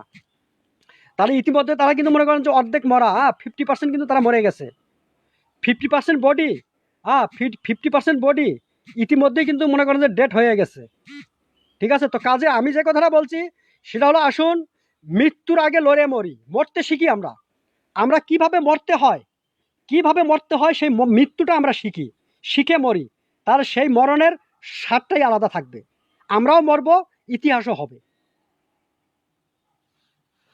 ঠিক আছে, আমরাও মরবো, ইতিহাসও হবে। তো যাই হোক, যে কথাটা বলতেছিলাম, তো এখন এই যে মজিব হত্যার যে ব্যাপারটা, তো এখন হঠাৎ করে মনে করেন যে সমগ্র পৃথিবী যখন মনে করেন যে এই যে করোনার মানে মহামারী আকারের ছাত্রছায়া যখন নাকি সমগ্র পৃথিবী আতঙ্কিত, ঠিক সেই সময় ভারত থেকে 2টা ওই মজিব হত্যাকে বাংলাদেশের কাছে হস্তান্তর করলো। তো এর পিছনে মূল কারণটা কি? আসলে তাদেরকে কে হত্যা করছে? মজিব যে হত্যা হয়েছে, শোনেন আমি আরেকটা কথা বলি, এগুলি বলা যায় না, তারপর আমি বলতে বাধ্য হচ্ছি। এখানে যে বিষয়টা, আপনারা লাইভটা একটু শেয়ার দেন। আমি আজকে আরেকটা গুরুত্বপূর্ণ কথা আমি আপনাদেরকে বলছি। 30 লাখ মানুষ মৃত্যুর রহস্য কি? আচ্ছা, 30 লাখ মানুষ মৃত্যুর রহস্য কি? আপনি এই কমেন্টটা আপনি, আচ্ছা, হাফেজ মুফতি ফরহাদ, অসংখ্য ধন্যবাদ। হ্যাঁ, আপনাকে আমি এই ব্যাপারে একটা মানে দিচ্ছি আর কি, মোটামুটি একটা ধারণা আমি দিতেছি। আর 30 লক্ষ মানুষ মরার মূল রহস্য, এখানে মূল রহস্য হচ্ছে, দেখেন এই যে 30 লক্ষ মানুষ মারা গেছে, বলা হচ্ছে যে 30 লক্ষ মানুষ মারা গেছে মানে মুক্তিযোদ্ধা শহীদ হয়েছে। তো কি দেখেন, 1971-এর 7ই মার্চ আন্তর্জাতিক রেসকোর্স ময়দানে শেখ মুজিবুর রহমান ভাষণ দিয়েছেন। তো ভাষণ দেওয়ার পরই কিন্তু যুদ্ধ শুরু হয়নি, তাই না? তো এটা অবশ্যই প্রস্তুতি নিতে অন্তত আরও 2-1 মাস সময় লাগছে, তারপরে ট্রেনিং দিতে গিয়ে সময় লাগছে। তো সর্বদিক দিয়ে দেখা গেল যে যুদ্ধটা শুরু হয়েছে যেমন 7ই মার্চ ভাষণ দিছে, তারপরে মনে করেন যে এই যে এপ্রিল, হ্যাঁ মার্চ, মে, এপ্রিল, জুন জুলাইয়ের দিকে গিয়ে মনে করেন যে পুরাদমে যুদ্ধ শুরু হয়েছে। আচ্ছা, এখানে যে কথাটা, ভারতে যারা ট্রেনিং নিতে গেছিল, অর্থাৎ প্রশিক্ষণ নিতে যারা ভারতে গিয়েছিলেন, সেখান থেকে মনে করেন যে শতকরা মনে করেন যে 50 ভাগ লোক ভারত থেকে কিন্তু তারা ভারত থেকে ফিরে আসেনি। হয়তোবা এখানে প্রশ্ন করবেন যে কেন ফিরে আসেনি, আমি সেই প্রশ্নের উত্তর আগে দিচ্ছি। ভারত থেকে 50 ভাগ মানুষ ফেরত আসেনি এই জন্যই, এই যে আজকে ভারতের যে আরএসএস, এই ভারতের আরএসএস কিন্তু মনে করেন যে এরা হচ্ছে ব্রিটিশদের পক্ষে, এরা হচ্ছে ব্রিটিশদের দালাল। এরা কিন্তু মুসলমানের শত্রু, মুসলমানদেরকে কিন্তু এরা দেখতে পারে না। তো এই যে ভারতের আরএসএস, আপনার এই যে কংগ্রেস বলেন তাদের সঙ্গেও আছে, তারপরে আজকের এই যে মানে এই যে জনতা যেটা বিজেপি, তাদের সঙ্গেও কিন্তু আছে। আরএসএস কিন্তু সবার সঙ্গেই আছে। তো এই যে আরএসএস এর হত্যার শিকার হয়েছিল বাংলাদেশের অন্তত 50 ভাগ মানুষ যারা বাংলাদেশ থেকে ভারতে প্রশিক্ষণ নিতে গেছিল তাদের 50% কিন্তু তারা মনে করে যে মুক্তিযুদ্ধে অংশ নিতে পারেনি। এর আগে ভারতে তাদেরকে হত্যা করা হয়েছে, ভারতে হত্যা করা হয়েছে। আর এর মূল উদ্দেশ্যটা ছিল যে মুসলমান হত্যা করা। তাদের মূল উদ্দেশ্যটা ছিল, হত্যার উদ্দেশ্য ছিল যে মুসলমান হত্যা। তো যাই হোক, তো এখন যে মূল বিষয়টা সেটা হলো, মনে করেন যে যে তালিকা, মনে করেন যে 1 লক্ষ লোক ভারতে প্রশিক্ষণ নিতে গেছে, তো সেখানে জীবিত পাওয়া গেছে 1 লক্ষ লোকের ভিতরে ধরেন যে জীবিত পাওয়া গেছে 25,000, আর 75,000 মনে করেন যে তাদের কোনো মানে সন্ধান নেই। তো তাহলে ধরেই নেওয়া যায় যে 75,000 লোক ওই পাকিস্তানিদের সাথে যুদ্ধ করে তারা রণাঙ্গনে মারা গেছে। তো আসলে বিষয়টা কিন্তু তা না, বিষয়টা তা না। তারপরে আসুন এদিকে বাংলাদেশ, ওই 1971-এর যুদ্ধের ছত্রছায়ায়, পাকিস্তানি সৈনিকদের ছত্রছায়ায় ভারতের সৈনিকরা বাংলাদেশে প্রবেশ করেও কিন্তু বাঙালি, অর্থাৎ এই যে মানে মুক্তিবাহিনীদেরকে হত্যা করছে। তারা বিভিন্নভাবে বিভিন্ন পন্থায় মুক্তিবাহিনীদেরকে হত্যা করছে এই ভারতের সেনাবাহিনীরা। আজকে যারা বলে যে ভারতের মানে অবদান আছে বাংলাদেশের স্বাধীনতার ব্যাপারে, আরে বাংলাদেশের ব্যাপারে ভারতের অবদান আছে, তার চেয়ে ভারতের লাভ আছে বেশি। জিয়ার আলী আপনি প্রশ্ন করেছেন ভাই, আমার বাসাল পেশাল, আচ্ছা অসংখ্য, আপনাকে কিছু বললাম না ভাই, বললাম না কিছু, তবে এগুলির প্রমাণ একদিন হবে। আমি কথাগুলি বললাম, এগুলির রেকর্ড থাকবে।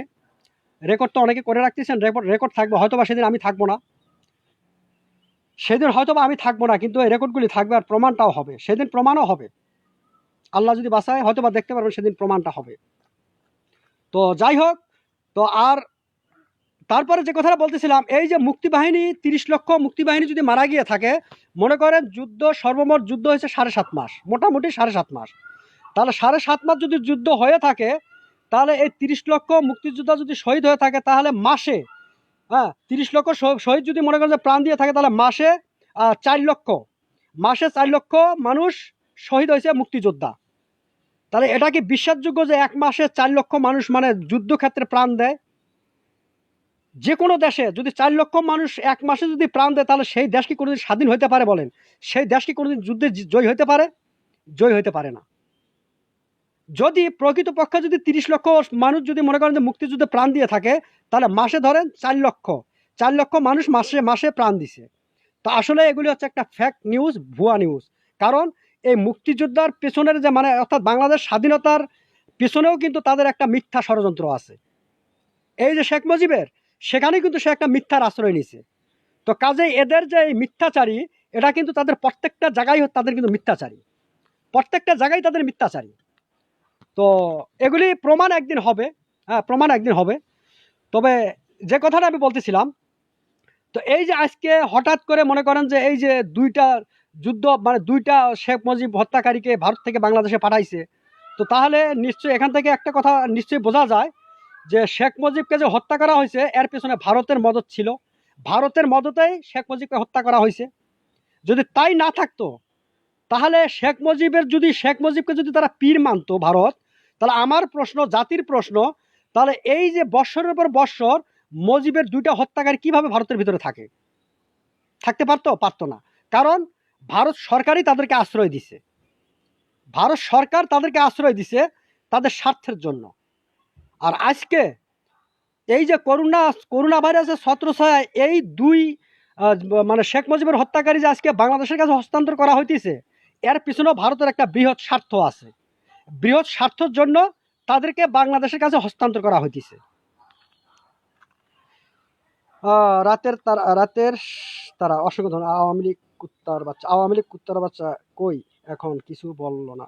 আওয়ামী লীগ এখন বলবে না, কারণ সত্য কথা বললে তাদের মুখ মানে এই কথাগুলি, হ্যাঁ তারা বলবে, কি বলবে, তারা বলার কি আছে, তাদের বলার কিছু নেই, তাদের বলার কিছুই নেই। তো তাই আমি বলবো, আমাকে যারা মারার হুমকি দেয়, আমাকে তো ইতিমধ্যে মনে করেন যে মারার হুমকি, 24 ঘন্টার ভিতরে আমাকে গ্রেপ্তার করার হুমকি, হ্যাঁ মানে আমাকে মানে ই করবে, সে করবে, এ করবে, সে করবে, অনেকেই আমার উপর আসতেছে। তো আমার কথা হচ্ছে কি, রাখে আল্লাহ মারে কে, তাই না? রাখে আল্লাহ মারে কে। তো কাজে ওই সমস্ত মানে ভয় পেয়ে লাভ নাই, ওই সমস্ত চিন্তা ভাবনা করেও লাভ নাই। প্রতি আমি আবার একটা কথা বলছি, সেটা হলো যে আপনারা যারা আমার আইডিতে ফ্রেন্ড লিস্টে আপনারা নাই, আপনারা ফলো দিয়ে রাখেন, আপনারা ফলো দিয়ে রাখেন। যে কোনো সময় আমি মানে আসলে আপনারা মানে সরাসরি আপনারা যুক্ত হতে পারবেন।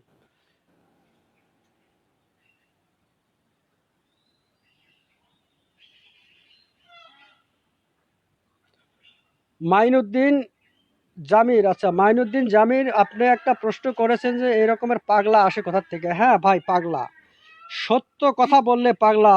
MS আফজাল।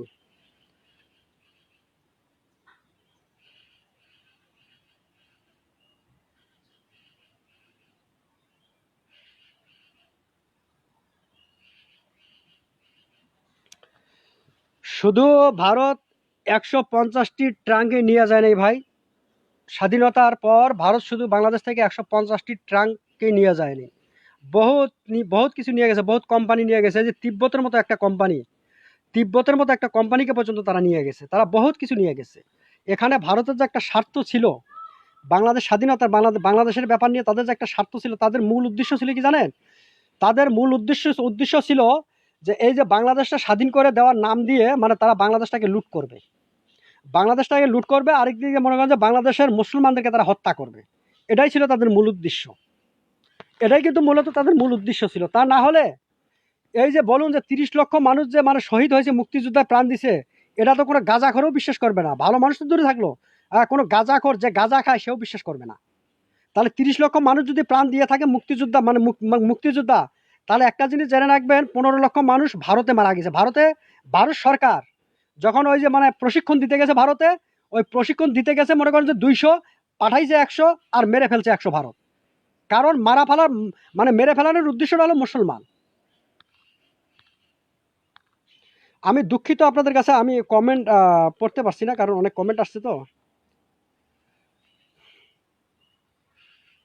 আচ্ছা, জাগো বাঙালি অচিত কথা, জাগো বাঙালি অচিত কথা বলেই পাগল বলে কুত্তালিক। আচ্ছা, হ্যাঁ ওটাই ভাই, সত্য কথা বললে মানুষে পাগল বলে, এ বলে সে বলে, হ্যাঁ মানে অনেক কিছু বলবে, কারণ এদের গায়ে জ্বালা ধরে যায়। এরাও জানে যে এদের সময় আর খুব বেশি নাই। তাই যদি থাকতো, তাহলে এই যে বাংলাদেশের বিখ্যাত যার সন্তান সুমন, বাংলাদেশের এই যে মানে ব্যারিস্টার সুমন নামধারী যে বিখ্যাত যার সন্তান সুমন, এর মাথাটা কিন্তু এরকম নষ্ট হইতো না। কারণ সে জানে সে জীবনে কত বড় অপরাধ করছে, সেটা সে জানে, ভালোভাবেই জানে। আর এই সুমনও জানে যে শেখ হাসিনা যদি বাংলার জমিনে না থাকে, তাহলে সেই এই যে সুমন, বাংলার বিখ্যাত যার সন্তান সুমনের চামড়া দিয়ে মানুষ ডুগডুগি বাজাবে, সুমনের চামড়া দিয়ে মানুষ ডুগডুগি বাজাবে, এটা সুমন ভালোভাবেই জানে। যার জন্য এদের মাথাটা মানে পাগল হয়ে গেছে, এরা মানে এখন মতিচিহ্ন হয়ে গেছে। তো তাই আমি বাংলার জনগণকে আবারও বলছি, আপনারা মরতে শিখুন, আসুন আমরা মরতে শিখি। আমরা যদি মরতে শিখি তবেই আমরা বাঁচতে পারবো। আমরা যদি মৃত্যুর জন্য প্রস্তুতি নেই, তবেই আমরা বাঁচতে পারবো। আর আমরা যদি মৃত্যুর জন্য প্রস্তুতি না নিই, আমরা কিন্তু বাঁচতে পারবো না।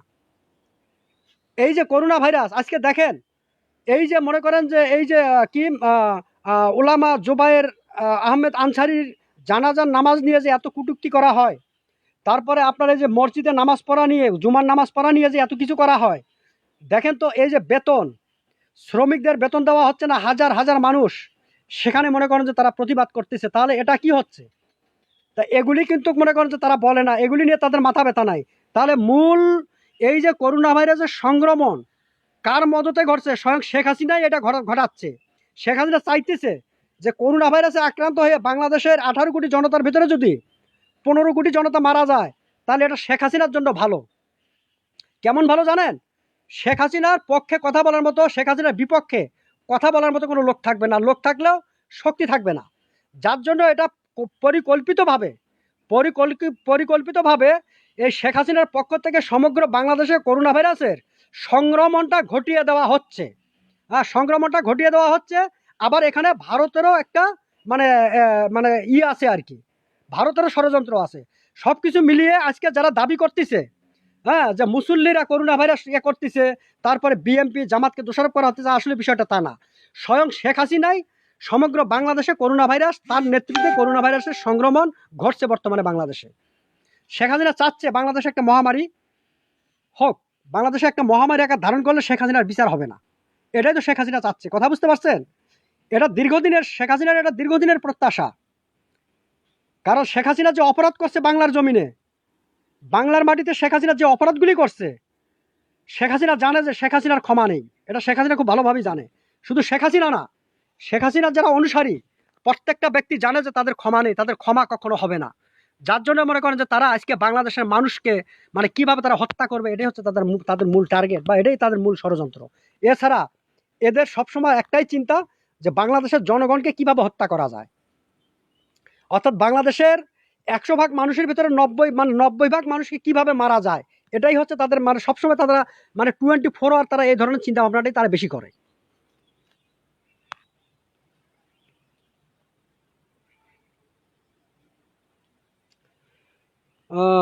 আচ্ছা, এমডি এস এ আলম পুরাতন পাগলে ভাত টানা নতুন পাগলের আমদানি। তা এমডি আলম, আপনি কি পুরাতন পাগল আর আমি নতুন পাগল, তাই না?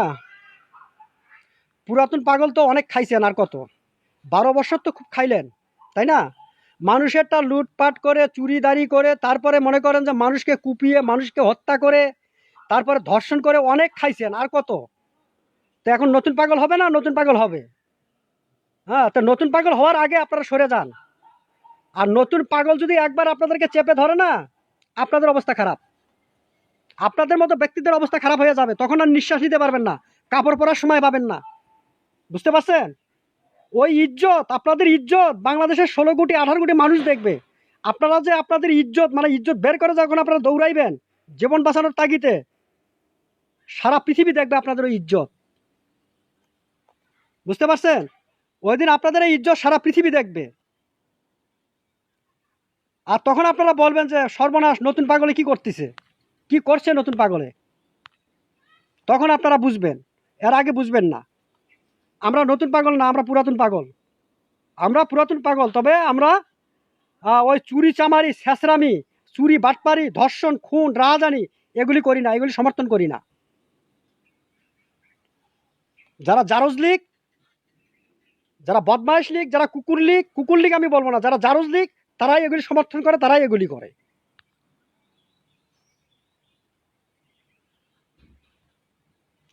অসংখ্য ধন্যবাদ দাদা। জাগো বাঙালি, অসংখ্য ধন্যবাদ। হ্যাঁ, তাদের কথা কান দেওয়া যাবে না ঠিক, কিন্তু তাদেরকে আবার একটু ওষুধ দিতেও হবে, ওষুধ দিতেও হবে। ওরা ভুলে গেছে, ওদের মৃত্যুর কথাটা কিন্তু ওরা ভুলে গেছে। ওরা এই যে দেখেন আজকে বাংলাদেশে, সমগ্র বাংলাদেশের যে চিত্র, বাংলাদেশের যে অবস্থা, আরে ভাই জানেন সিঙ্গাপুরের অবস্থা কি? সিঙ্গাপুরে আপনার মানে লকডাউন চলছে। সিঙ্গাপুরের প্রত্যেকটা ফ্ল্যাটে সিঙ্গাপুরের গভর্নমেন্টের তরফ থেকে মনে করেন যে 3বার খানা আসছে, 3বার খানা আছে ফ্রি। যারা মুসলিম তাদের জন্য হালাল খানা আসছে, যারা অন্য ধর্মীয় অবলম্বী তাদের জন্য সেটা আসছে। কি দেশি কি বিদেশি, হ্যাঁ, কে ফরেনার কে মানে লোকাল এগুলি তারা দেখতেছে না। প্রত্যেকটা ফ্ল্যাটে মনে করেন যে 3বার সিঙ্গাপুরের গভর্নমেন্ট ফ্রি খানা দিতেছে। আর অথচ আমাদের বাংলাদেশে শেখ হাসিনা যে সিদ্ধান্ত নিছে মানুষ ঘর থেকে বাইরে হতে পারবে না, তার একটা প্রমাণ আপনারা দেখবেন যে এই যে আইবুর রহমান, নারায়ণগঞ্জে যে মেয়র আইবুর রহমানের একটা কল রেকর্ড, হ্যাঁ, কল রেকর্ড ফ্ল্যাশ হয়েছে, আপনারা শুনেন তাদের ভাষণ, তাদের কথা, তাদের আচরণ। কারণ জনগণের কাছে তো তাদের যাইতে হয় না, তারা তো রাতের অন্ধকারে ভোট চুরি করে, তাই না? তো তাদের মুখে তো এই ধরনের কথা শোভা পায়, তারাই তো এই ধরনের কথা বলবে।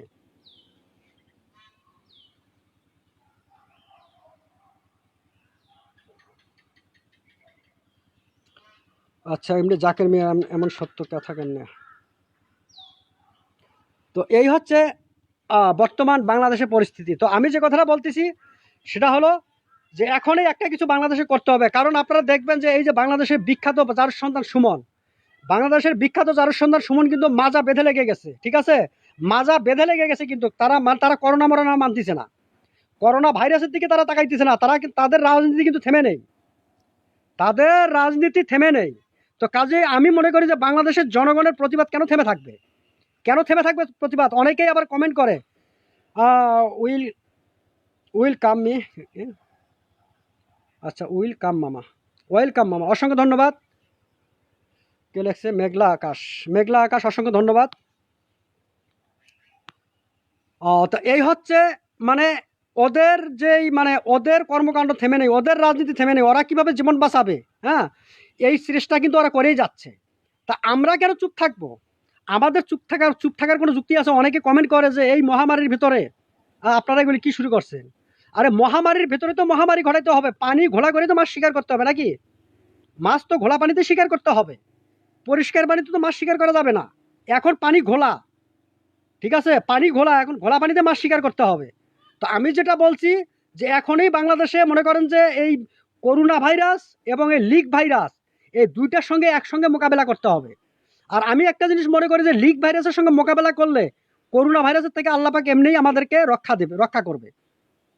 ঠিক আছে, আল্লাহ আমাদেরকে করোনা ভাইরাস থেকে আমাদেরকে হেফাজত করবে। আর করোনা ভাইরাস থেকে যদি আমরা যদি আমাদের যদি আমরা বাঁচতে চাই, তাহলে এই যে লিগ ভাইরাসের বিরুদ্ধে আমাদের লড়তে হবে, লিগ ভাইরাসের সঙ্গে আমাদের মোকাবেলা করতে হবে, তাহলে আমরা করোনা ভাইরাস থেকে বাঁচতে পারবো।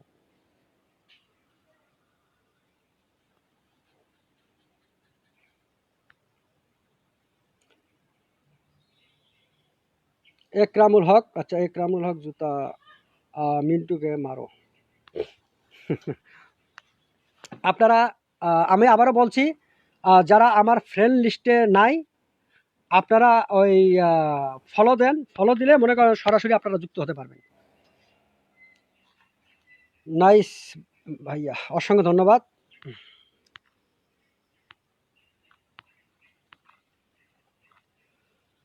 তো এই হচ্ছে আমাদের আজকে আমি যে কথাগুলি বললাম, আপনারা মেঘলা আকাশ, ধন্যবাদ ধন্যবাদ, সাবাস, আল্লাহ আপনার হায়াত বাড়িয়ে দিক, অসংখ্য ধন্যবাদ মেঘলা আকাশ, চালিয়ে যান ভাই।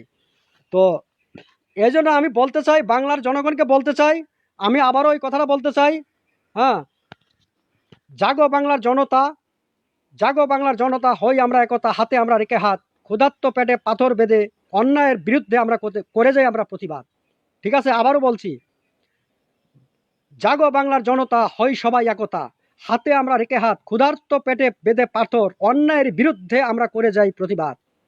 পাহাড় পর্বত নদী নালা পেরিয়ে ভাঙব, পাহাড় পর্বত নদী নালা পেরিয়ে মিঠাবো মনের জ্বালা। আজকে অসহায় মানুষের বিরুদ্ধে অত্যাচার করছে যারা, তাদের ঘরে লাগাই তালা। বুঝতে পারছেন?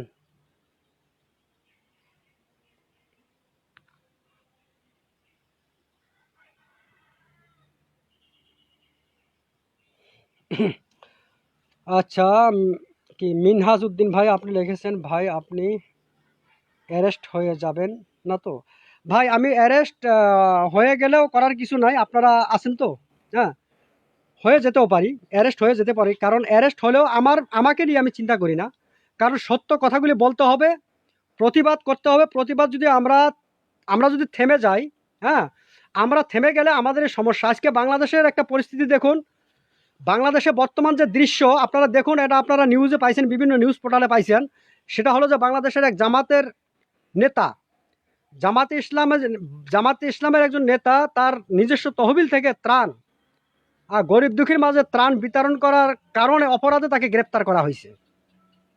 আচ্ছা, তারপরে এদিকে দেখেন বাংলাদেশ জাতীয়তাবাদী দলের পক্ষ থেকে তাদের নিজস্ব তহবিল থেকে মানে ত্রাণ বাংলাদেশের জনগণকে দিয়ে যাচ্ছে, সাধারণ জনগণের পাশে দাঁড়াইছে।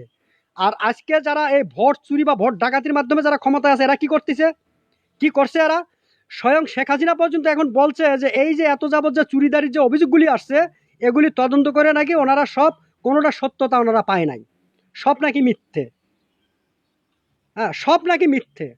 তাহলে এই যে শয়তানের দল বাংলাদেশে ওই যে সংসদে যে ওই দিন যে মানে ওরা মোনাজাত করলো ওই মজিব কোড পরে, তো এদের কোনো ধর্ম আছে না এদের কোনো নীতি আছে?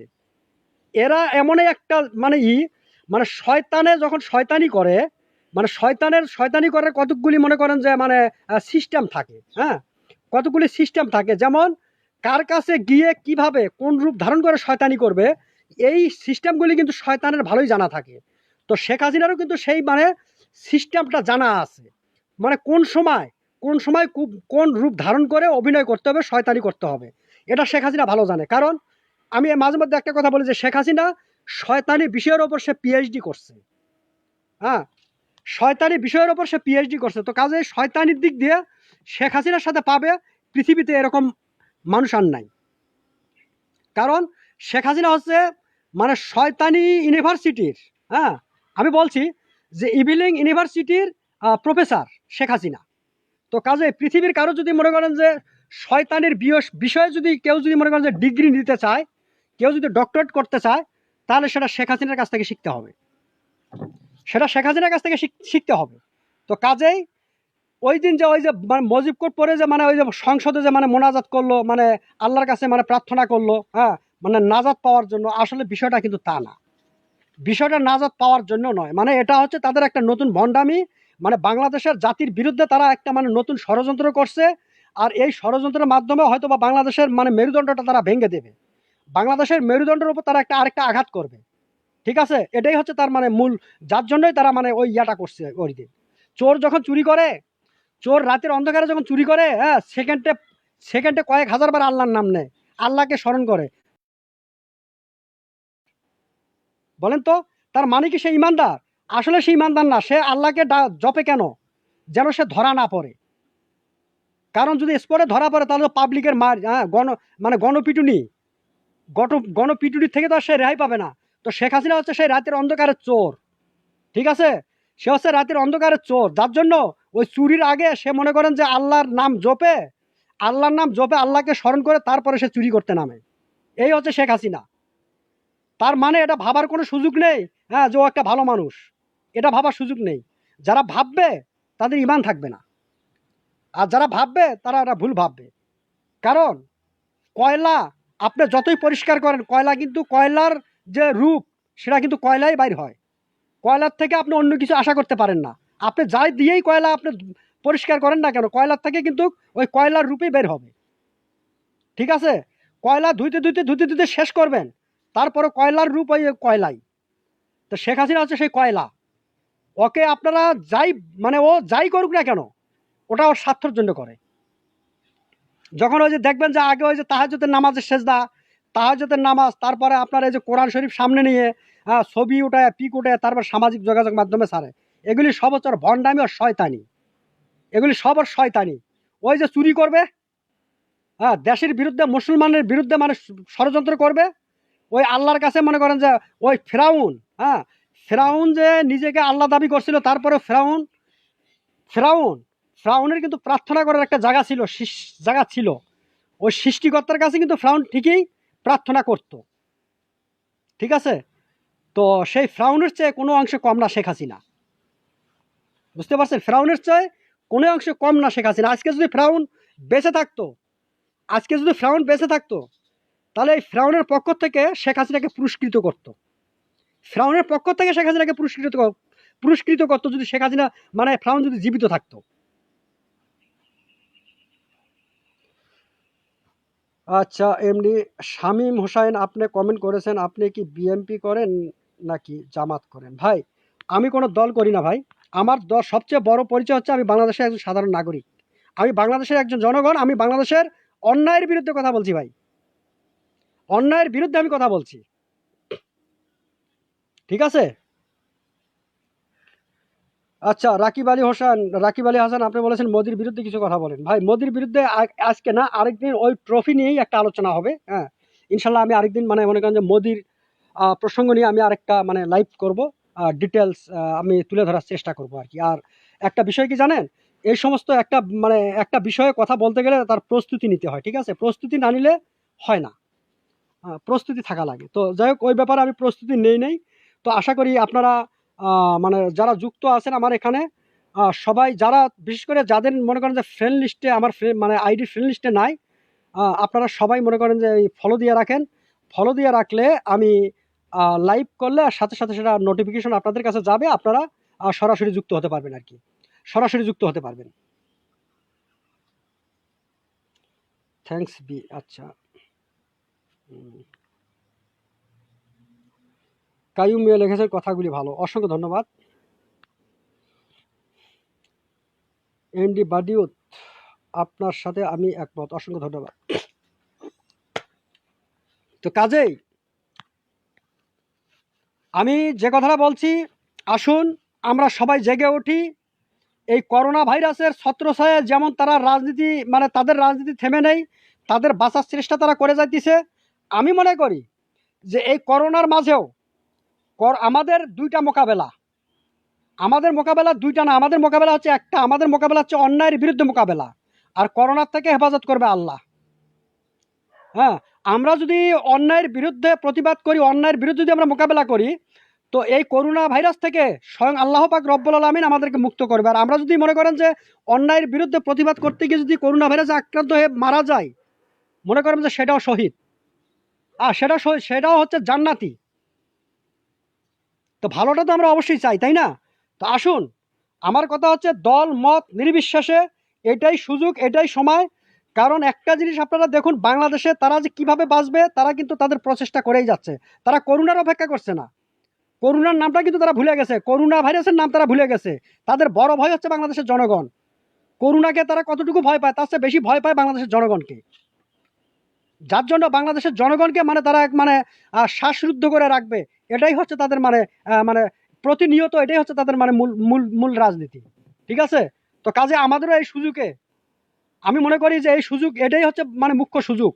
আর আমি শ্রমিক ভাইদেরকে উদ্দেশ্য করে একটা কথা বলবো, সেটা হলো যে এই যে ক্ষুদ্র ক্ষুদ্র আন্দোলন করে লাভ নাই। আজকে গণভবন নামধারী যে এই যে প্রতিতা ভবন, আমি দুঃখিত, আমি কথাটা বলার জন্য আমি দুঃখিত। আজকে যেটা মানে কি বলে বঙ্গভবন, আজকে যেটাকে বঙ্গভবন বলা হয়, আমি সেটাকে বলবো প্রতিতা ভবন, বঙ্গভবন বলবো না। এই প্রতিতা ভবন ঘেরাও করতে হবে, প্রতিটা ভবন ঘেরাও করতে হবে, এবং সেই সঙ্গে বাণিজ্য মন্ত্রণালয় ঘেরাও করতে হবে। ঠিক আছে? বাণিজ্য না, সরি, আপনার শিল্প মন্ত্রণালয়, শিল্প মন্ত্রণালয় এবং এই যে কি বলে যে মানে প্রতিটা ভবন, এই প্রতিটা ভবন ঘেরাও করতে হবে এই যে মানে বেতন পরিশোধের দাবিতে। ওগুলি খুচরা আন্দোলন করে কিছুই হবে না, জায়গায় মারতে হবে। ঠিক আছে? জায়গা মতো লড়তে হবে, জায়গা মতো না লড়লে কাজ হবে না। কারণ যখন ওই প্রতিটা ভবনে যখন মনে করেন যে ওই যে মানে ঘেরাও করা হবে, তখন তারাও কিন্তু মনে করেন যে যদি আল্লাহ না করুক ওখানে করোনা ভাইরাস মানে সংক্রমণকারী যদি দুই একটা থাকে, তো আশা করি তাদের মাধ্যমে ওই যে মানে কি প্রতিটা ভবনে, হ্যাঁ, ওই মানে করোনা ভাইরাস সংক্রমণ হওয়ার একটা আশঙ্কা থাকবে।